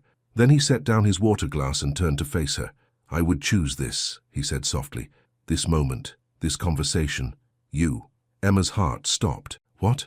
If I were just a man, if I had no crown, no duty, no country depending on me, I would choose to stay right here, to have coffee with you every morning, to watch you discover your talent for design, to be the person you trust when fear tries to pull you back." His eyes held hers, intense and honest.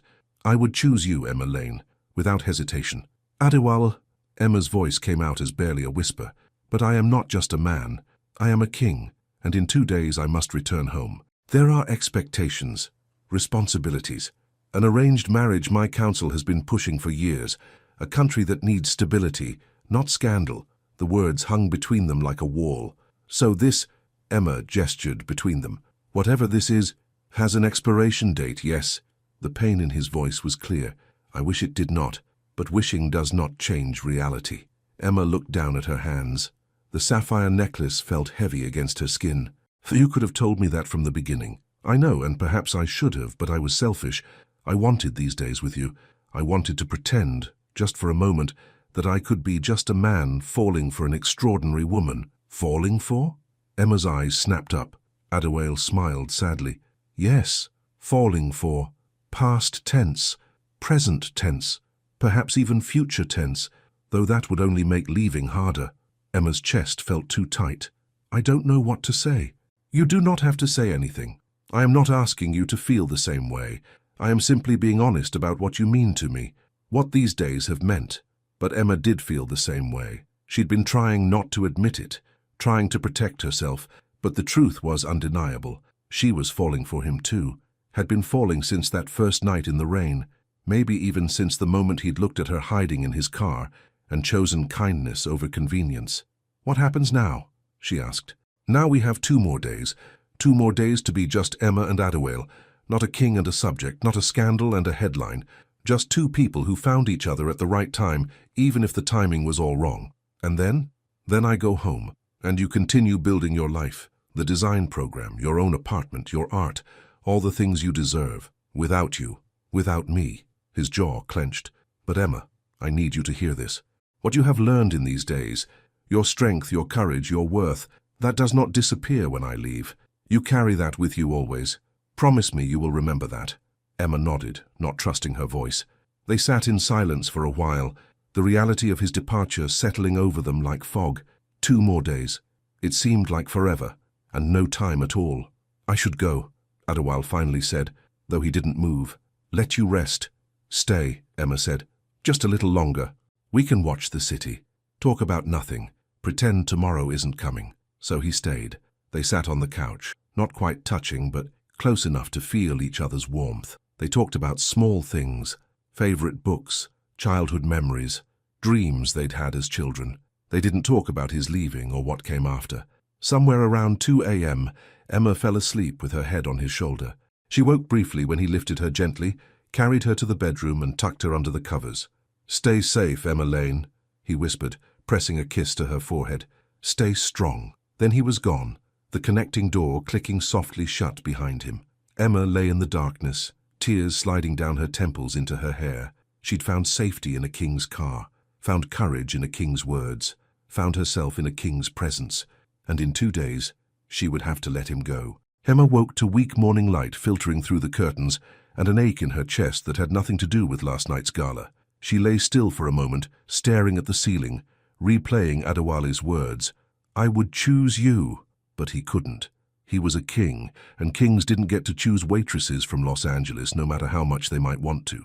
Her phone buzzed. Clara. Saw the news about last night. Victor is trash. You okay? Emma typed back, yeah, complicated, but okay.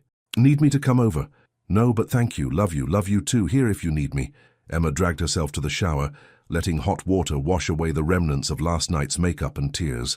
When she emerged, she found coffee and pastries waiting in the living room, but no note this time. No knock on the connecting door. Maybe Adewale was giving her space, or maybe he was regretting everything he'd said last night. She was halfway through her coffee when her phone rang. An unknown number. Hello? Miss Lane. This is Detective Sarah Morrison with the LAPD. I'm calling about the incident last night at the Beverly Hills Gala. Emma's stomach dropped. Incident? Your ex-boyfriend, Victor Costa. He was escorted from the premises, but we've since learned he's been escalating his behavior, making threats, following you. We'd like to file a restraining order on your behalf if you're willing to come down to the station. A restraining order. Official, legal, real protection. Yes, Emma said. Yes, I'll come. We can send an officer to pick you up given the media attention. Would that be preferable? That would be great. Thank you. After she hung up, Emma stared at the phone. This was it. Real steps toward freedom, toward safety. toward a life where Victor couldn't just show up and ruin everything. She should feel relieved. Instead, she felt numb. A knock on the connecting door made her jump. "Come in," she called. Adewale entered, and Emma's breath caught. He looked tired, like maybe he hadn't slept much either, but his eyes softened when he saw her. "Good morning," he said quietly. "Morning. I heard your phone call. The police? They want me to come file a restraining order. They're sending someone to pick me up." "Good, that is good." Adewale moved to the window, his back to her. "Emma, about last night. What I said, you don't have to apologize." "I am not apologizing. I meant every word. But I also recognize I may have put you in an uncomfortable position. You are still healing, still finding yourself. The last thing you need is complicated feelings for someone who must leave. And if I already have those feelings..." He turned, and the raw emotion in his face nearly undid her. "Then we are both in pain, and I am sorry for that." Emma set down her coffee and stood. "Don't be sorry. I'm not sorry. These past days, Adewale, you gave me back something I thought I'd lost forever. Hope. The belief that I could be more than what Victor told me I was. That's worth any pain that comes after. You would have found that without me. Maybe. But I found it with you, and that matters." They stood there, the space between them charged with everything unsaid. Emma wanted to cross that space, wanted to touch him, hold him, pretend for just a moment that 2 more days could stretch into forever. But Marcus knocked on the door before she could move. "Your Majesty, Ambassador Okoro is here. He insists on speaking with you immediately." Adewale's jaw tightened. "Tell him I will meet him in the conference room downstairs in 10 minutes. He says it cannot wait." "Then he will wait anyway." Adewale turned back to Emma. "I need to handle this, but Emma, when you return from the police station, will you have dinner with me tonight? Just the 2 of us. No interruptions. I'd like that." "Good." He moved toward the door, then paused. "Be safe today. And Emma, you are stronger than you know." After he left, Emma got dressed in jeans and the green sweater, her armor now. The police officer arrived within the hour, a kind woman named Officer Rodriguez, who made small talk about the weather during the drive to the station. The restraining order process was simpler than Emma expected, but harder emotionally. She had to recount everything: the controlling behavior, the escalation, the threats. Had to admit out loud how afraid she'd been, still was sometimes. Detective Morrison was patient and thorough. "This order will prohibit Mr. Costa from coming within 100 yards of you, contacting you by any means, or visiting your workplace. If he violates it, he'll be arrested immediately." What if he doesn't care about being arrested? Then we deal with that. But most of the time, an official order makes people realize the consequences are real. And Miss Lane, you did the right thing. Coming here, speaking out. Many women don't, and they suffer for it. Emma signed the papers with a hand that only shook a little. When it was done, Detective Morrison smiled. "You're free to go. We'll serve Mr. Costa with the order today. You should have a copy within the week." Back in the police car, Emma watched the city pass and felt something shift inside her. The restraining order wouldn't magically make Victor disappear, but it was a line drawn in the sand, a statement that she had rights, that she mattered. Officer Rodriguez dropped her at the hotel's side entrance. Emma rode the elevator up, her mind already on tonight's dinner with Adewale, their last real evening together before he left. But when she reached her floor, voices echoed down the hallway, angry voices.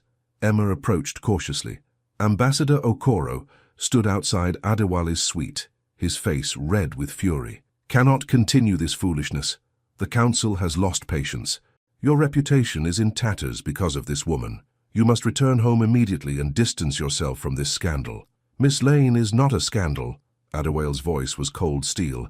"She is a human being who deserves respect. She is a distraction from your duties. The arranged marriage with Princess Amara has been discussed for years. The alliance would strengthen our economy, our regional position.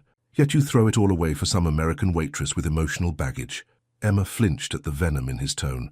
She should leave, should not be hearing this, but her feet wouldn't move. "Ambassador Okoro," Adewale said, his voice dropping to something dangerous, "you are dismissed." "I will not be dismissed. I have served your family for 20 years, and in those 20 years, have I ever given you reason to doubt my judgment? Until now, no. But this situation has compromised everything we have worked toward. The media attention, the scandal, your refusal to follow protocol." "My refusal to abandon someone in need, you mean? Your refusal to prioritize your country over your feelings." Okoro's voice rose. "You are a king, Adewale, not a lovesick boy. Kings make sacrifices. They put duty before desire. They do not throw away strategic alliances for what? Say it. Adewale's voice was deadly quiet. For someone you deem beneath me. For a woman who is not royalty. For someone whose only crime is surviving abuse and accepting help. Okoro's silence was answer enough. You are dismissed, Adewale repeated. Return to the embassy. I will meet with you tomorrow to discuss my departure, but this conversation is over. Your Majesty, it is over. Emma heard footsteps approaching and quickly ducked into the alcove near the elevator. Okoro stormed past, his face thunderous. He didn't see her. When the elevator doors closed, Emma emerged slowly. Adewale stood in his doorway, head bowed, shoulders tense. He looked exhausted. You can come out, Emma, he said without turning. I know you are there. She approached slowly. I'm sorry. I didn't mean to eavesdrop. You heard? Enough. He finally looked at her, and the pain in his eyes was unmistakable. He is not wrong about everything. My country does need stability. The marriage alliance would help our economy. And my time here has caused complications back home. So you're choosing duty. I am a king. Duty is not a choice. It is what I am. Emma nodded, understanding even as her heart cracked. I get it. You have responsibilities. People depending on you. That's who you are. But Emma, he stepped closer, his voice breaking slightly. If I were just a man, but you're not, and we can't live in if. Emma forced a smile that felt like glass. It's okay, Adewale. Really. You've given me so much already. A safe place, confidence, the push I needed to start over. That's more than enough. It does not feel like enough. It has to be. They stood there in the hallway, the space between them feeling like an ocean. Emma wanted to close that distance, to touch him one last time, to pretend that love was enough to overcome duty and distance and the reality of their different worlds. But love wasn't always enough. Sometimes it was just the beautiful, painful thing that taught you how to be brave. I should go, Emma said. Let you prepare for your meeting tomorrow. Emma, wait. Tonight, dinner. Maybe that's not a good idea. Maybe it's better to just let this be what it was, a moment, a beautiful moment, but not something we drag out and make harder. Is that what you truly want? No. Emma wanted to scream no, wanted to demand he choose her, wanted to beg him to find a way to make this work. But she'd spent 3 years with a man who made her smaller. She wouldn't spend even one day being the reason someone else abandoned their purpose. Yes, she lied. That's what I want. Adewale's face shuttered. He nodded once, formal and distant. Then I wish you well, Miss Lane. May your life be filled with everything you deserve. Miss Lane, not Emma. The return to formality cut deeper than any insult could have. Goodbye, Your Majesty, she whispered. She turned and walked to her suite, her vision blurring with tears. Behind her she heard his door close with a soft, final click. Inside her room, Emma collapsed on the couch and let herself cry. Deep, wrenching sobs that shook her whole body. She cried for the fairy tale that was ending, for the man she couldn't have, for the future that would never exist. But somewhere beneath the grief, there was also gratitude. Because Adewale had shown her what real love looked like, not control disguised as care, not possession disguised as devotion, but genuine, selfless love that wanted the best for her, even when it hurt. That was a gift she would carry forever. Her phone buzzed. Clara, can I come over? Bringing ice cream and bad movies? Emma wiped her eyes and typed back, yes, please. Need the distraction. Be there in 30. Clara arrived with 2 pints of ice cream, a bag of chips and a fierce hug that nearly broke Emma all over again. Okay, Clara said, settling on the couch. Talk to me. What happened? So Emma told her everything. The gala, Victor's scene, the restraining order, Adewale's confession, Okoro's anger, the goodbye in the hallway. When she finished, Clara handed her a spoon and the chocolate fudge brownie ice cream. Eat first, Clara ordered. Process later. They ate ice cream straight from the containers and watched a romantic comedy that felt cruel in its happiness. But halfway through, Clara paused the movie. Can I say something without you getting mad? Probably not, but say it anyway. You're letting him go without a fight. Emma set down her ice cream. Clara, I know, he's a king. He has responsibilities. But Emma, that man is in love with you, like head over heels, willing to defy his advisors in love with you. And you're in love with him. So why are you both pretending that doesn't matter? Because it can't matter. He has a country to run, an arranged marriage waiting. People depending on him. I can't be the reason he abandons all that. Who says you would be? Maybe you'd be the reason he figures out how to balance duty and happiness. Maybe you'd be the person who helps him be a better king, not a worse one. You don't understand? You're right. I don't. I don't understand throwing away real love because it's complicated. Life is complicated, Emma. Relationships are messy, but that doesn't mean they're not worth fighting for. Emma shook her head. Victor made me feel like I was never enough, like I had to change and shrink and disappear to be worthy of love. I won't do that again, not even for Adewale. If he wants me, he has to choose me, not as a distraction or a scandal or a woman he'll give up when duty calls, but as an equal, as someone worth building a life with. Clara studied her for a long moment. Then she smiled. Okay, that's fair, but has he had the chance to make that choice? Or did you decide for him? The question hung in the air. Emma thought about Adewale's face in the hallway, the pain in his eyes when she'd said goodbye, the way he'd reached for her and she'd walked away. Had she decided for him? Had she taken away his choice because she was afraid he'd choose duty anyway? I don't know, she admitted. Then maybe you should find out, before he gets on a plane and you spend the rest of your life wondering what if. Emma looked at her best friend. When did you get so wise? I've always been wise. You're just finally listening. Clara stood and grabbed her purse. I'm going to go. Give you time to think. But Emma, whatever you decide, I'm proud of you. You've come so far from the girl who was hiding from Victor in the rain. You're strong now, strong enough to fight for what you want, or strong enough to let it go. Either way, you'll be okay. After Clara left, Emma sat in the quiet suite and thought about choices, about courage, about what she really wanted. She wanted Adewale, wanted his morning coffee and his quiet strength and the way he looked at her like she was precious, wanted to wake up next to him and fall asleep in his arms and build a life that mattered. But she also wanted her own life, her design program, her art, her independence. She'd spent too long having her choices made for her to give that up now. Could she have both? Was that even possible? Emma pulled out her sketch pad and started to draw. Not planning, not overthinking, just letting her hand move across the paper. She drew a city split by an ocean, drew a woman standing at a crossroads, drew a man with a crown that looked too heavy. Then she drew something else, a bridge, connecting the divided worlds. Not perfect, not easy, but possible. Maybe Clara was right. Maybe love wasn't about one person sacrificing everything. Maybe it was about both people choosing each other, again and again, despite the obstacles. But that required Adewale to choose, and she'd taken that choice away from him in the hallway. Emma set down her pencil and made a decision. Tomorrow morning, before he left for his meeting with Okoro, she would go to him, would tell him the truth, that she loved him, that she was terrified, that she didn't know how to make this work, but she wanted to try. And then she would give him the choice she should have given him from the beginning. Stay or go, fight or surrender, her or duty. Whatever he chose, she would accept, but at least they would both know the truth. Emma fell asleep that night with her sketchpad on her chest and hope warring with fear in her heart. She didn't know that in the suite next door, Adewale sat by his window staring at a plane ticket for tomorrow afternoon. Didn't know that he'd written and deleted a dozen texts to her. Didn't know that he was making his own choice, one that would change everything. All she knew was that tomorrow, one way or another, she would be brave enough to ask for what she wanted, and that was more than enough. Emma woke with the sunrise, her heart already racing. Today was the day.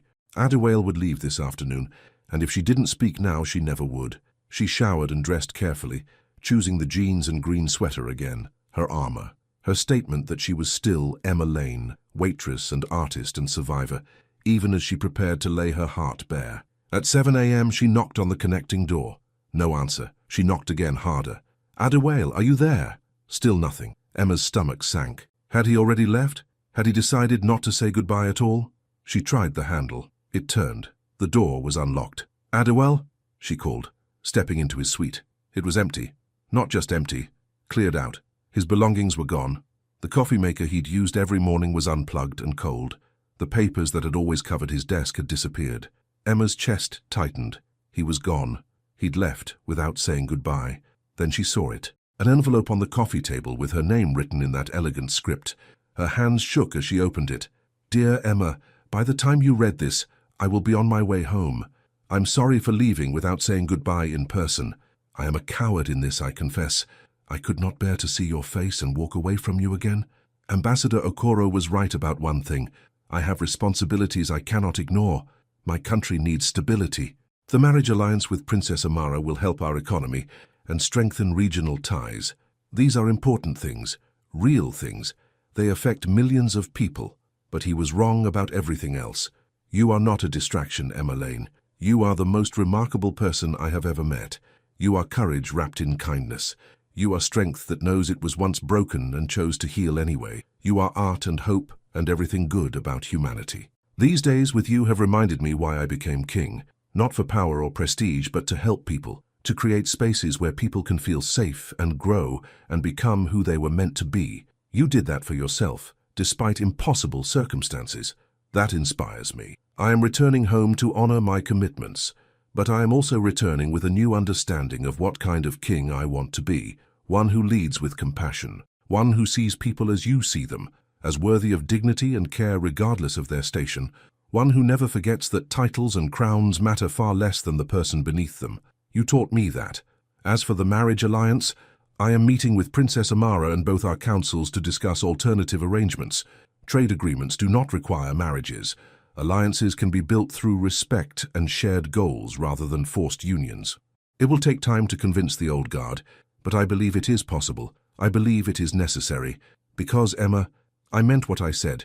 If I were just a man, I would choose you.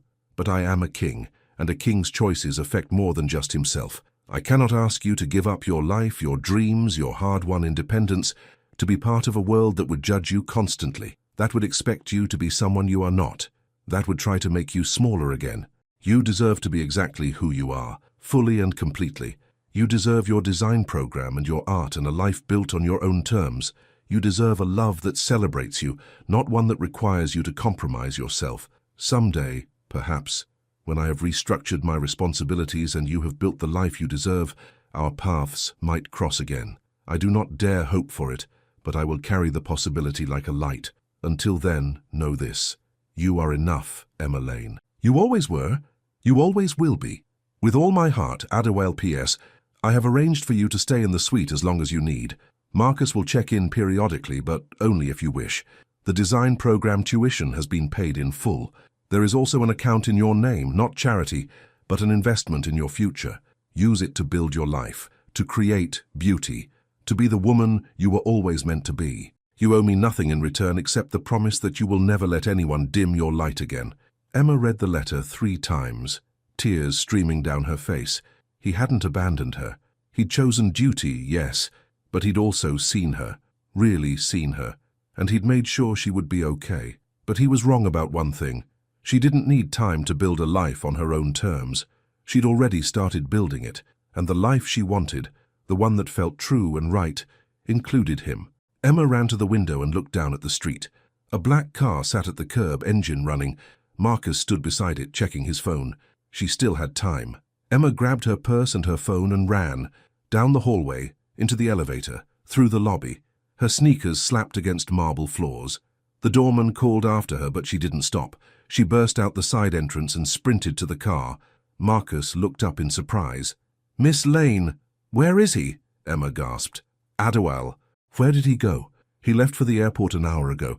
His flight departs at—" Marcus checked his watch. "In 40 minutes. Can you take me there? Please? I need to see him before he leaves."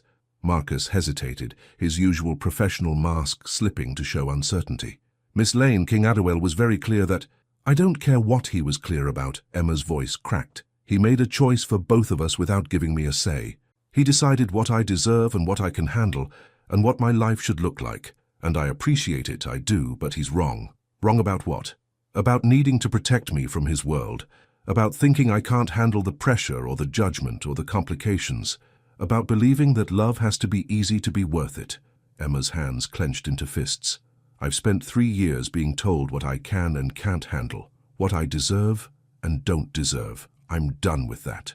Done with other people deciding my limits. So please, Marcus, take me to the airport. Let me make my own choice. Let me tell him what I want, instead of letting him decide for me."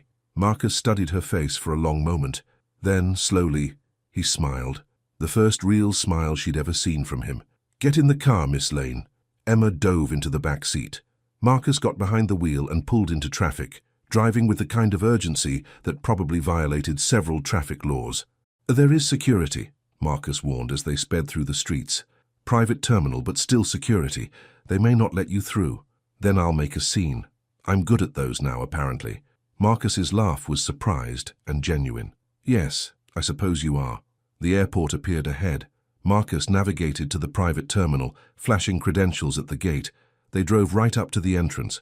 "He's inside," Marcus said. "Gate B. You have maybe 20 minutes before boarding." Emma was already out of the car, running again. Her lungs burned, her legs ached. But she didn't slow down. Inside the terminal, she faced a security checkpoint. The guard held up a hand. "Ma'am, this area is restricted. I need to see King Adewale. Please, it's urgent. Do you have authorization?" "No, but then I can't let you through." Emma felt desperation rising. She was so close. 20 minutes. 20 minutes to say everything she needed to say. "Please," she tried again. "I just need 5 minutes. Just to talk to him before he leaves. I'm not a threat. You can search me, call security, whatever you need to do. But please let me through." The guard's expression softened slightly. "I'm sorry, miss. I have my orders."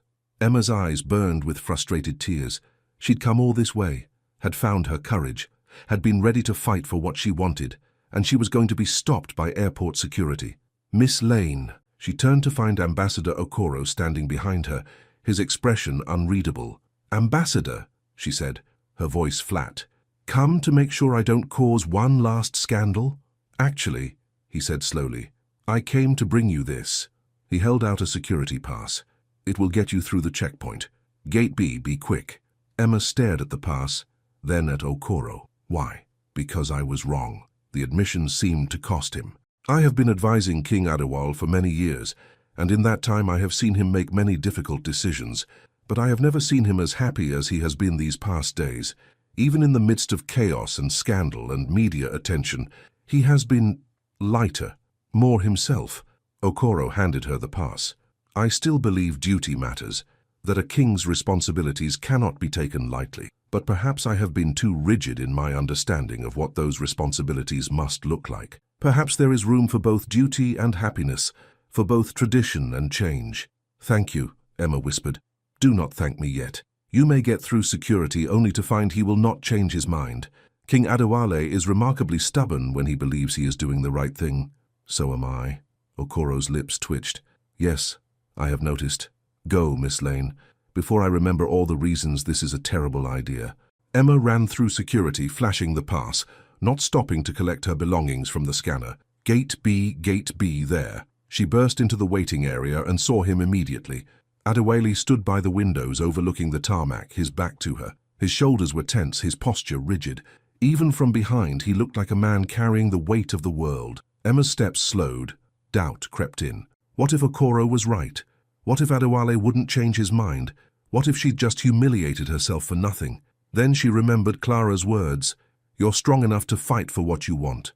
"Adewale," she called. He turned, and the shock on his face was almost comical. "Emma, how did you—" "Okoro gave me a pass. Long story. We can talk about it later. Right now, I need you to listen to me." "Emma, I left the letter. I thought I explained—" "You did explain, very thoroughly. You explained what you think I deserve and what you think I can handle, and what you think my life should look like." Emma crossed the distance between them. "But you didn't ask me what I think, what I want, what I'm willing to fight for, because I already know. You deserve a life without complications, without judgment, without you," Emma interrupted. "Because that's what you're really saying, Adewale, that I deserve a life without you in it. And I'm here to tell you that's wrong." His jaw clenched. "Emma, you do not understand what you would be walking into. The scrutiny, the expectations, the way people would tear you apart for not being royal enough, polished enough, perfect enough. I cannot protect you from that. I don't need you to protect me from that. I need you to stand beside me while I face it." Emma's voice shook but didn't break. "I spent 3 years with a man who thought protecting me meant controlling me, who thought love meant making me smaller.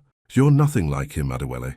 But if you leave because you've decided what's best for me without asking me, that's just a different kind of control. That is not fair." "Maybe not. But it's true." Emma took a breath. "You said, if you were just a man, you'd choose me.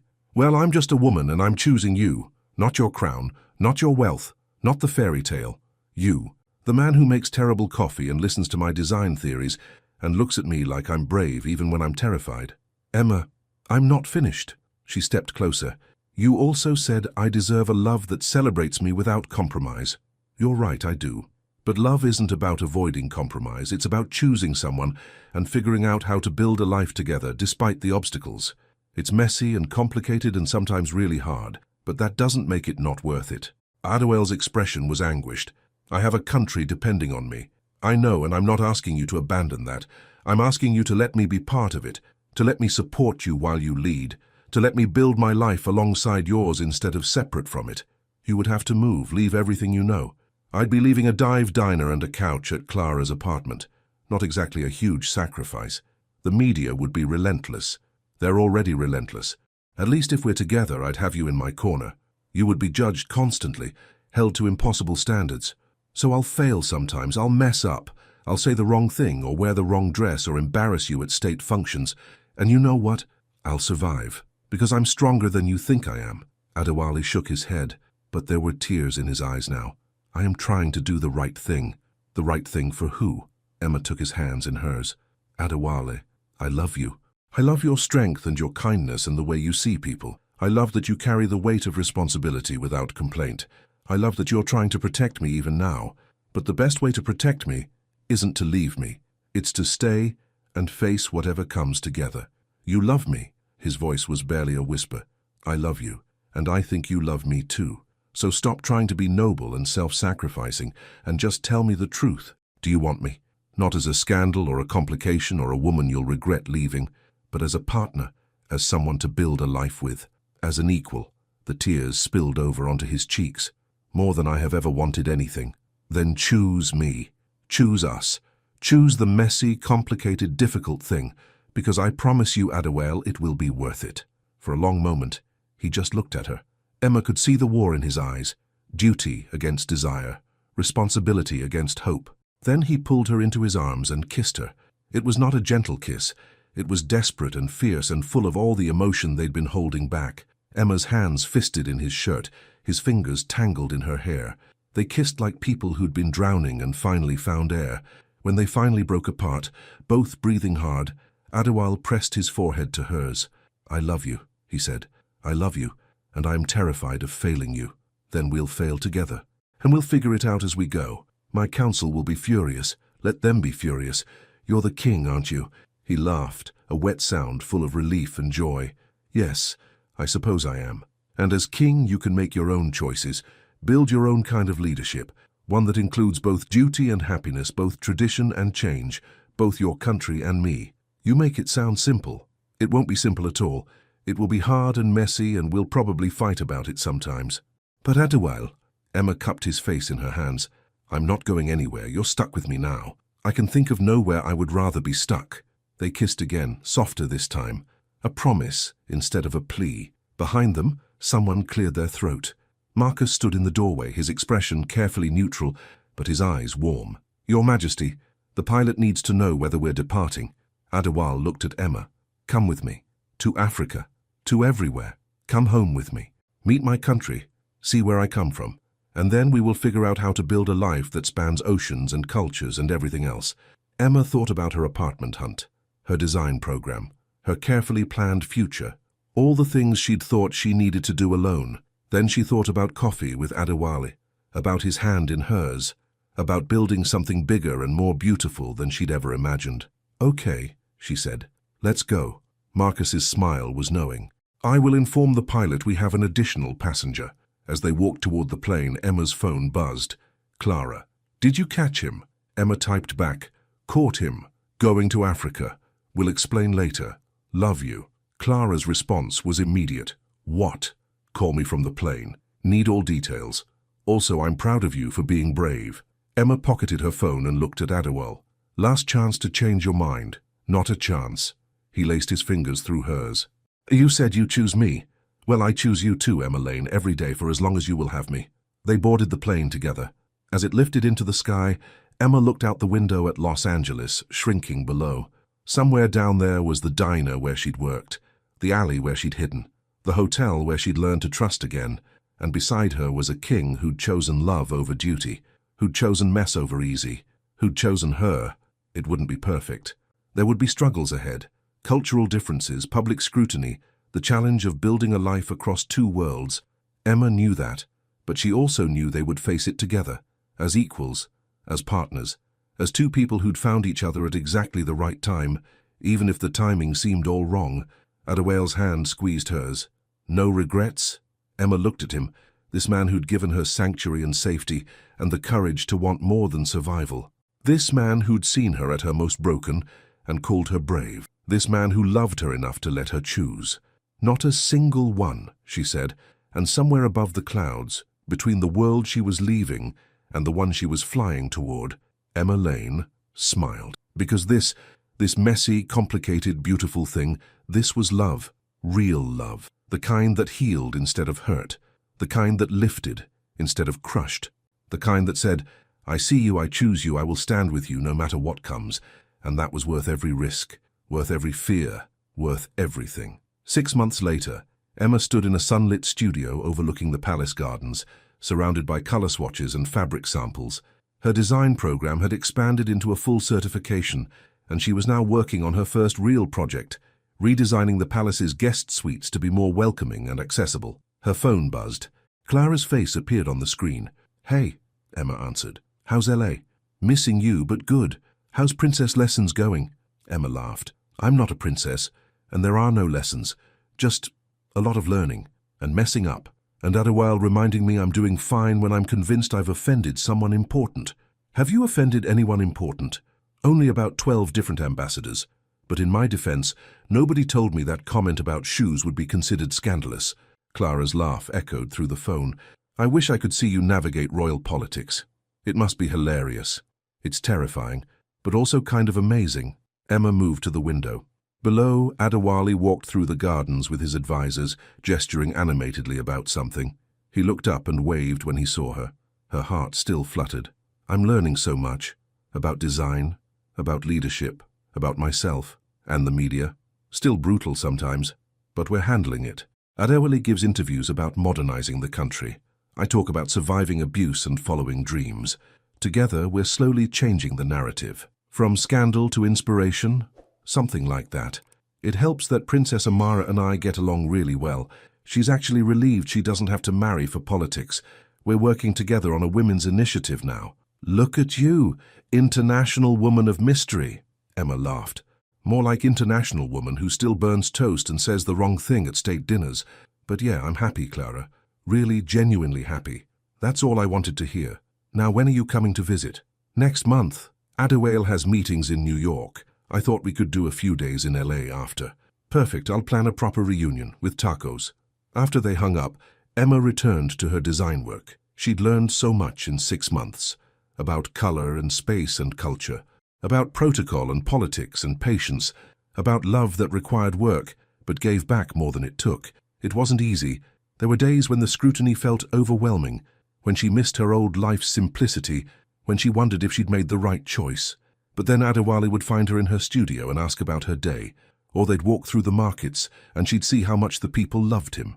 Or he'd hold her close at night and whisper that she was the best decision he'd ever made, and she would remember why she'd fought to be here, not for the palace or the title or the fairy tale ending, but for the man who'd seen her at her worst and called her brave, who'd given her space to find herself and then chosen her anyway, who loved her not despite her mess, but because of her wholeness. That was worth everything. Emma picked up her sketchbook and began to draw. Not the palace or the gardens or any of the beautiful things around her, but a rainy street in Los Angeles, a limousine door, a frightened girl finding sanctuary, and the unexpected love that had saved them both. The end.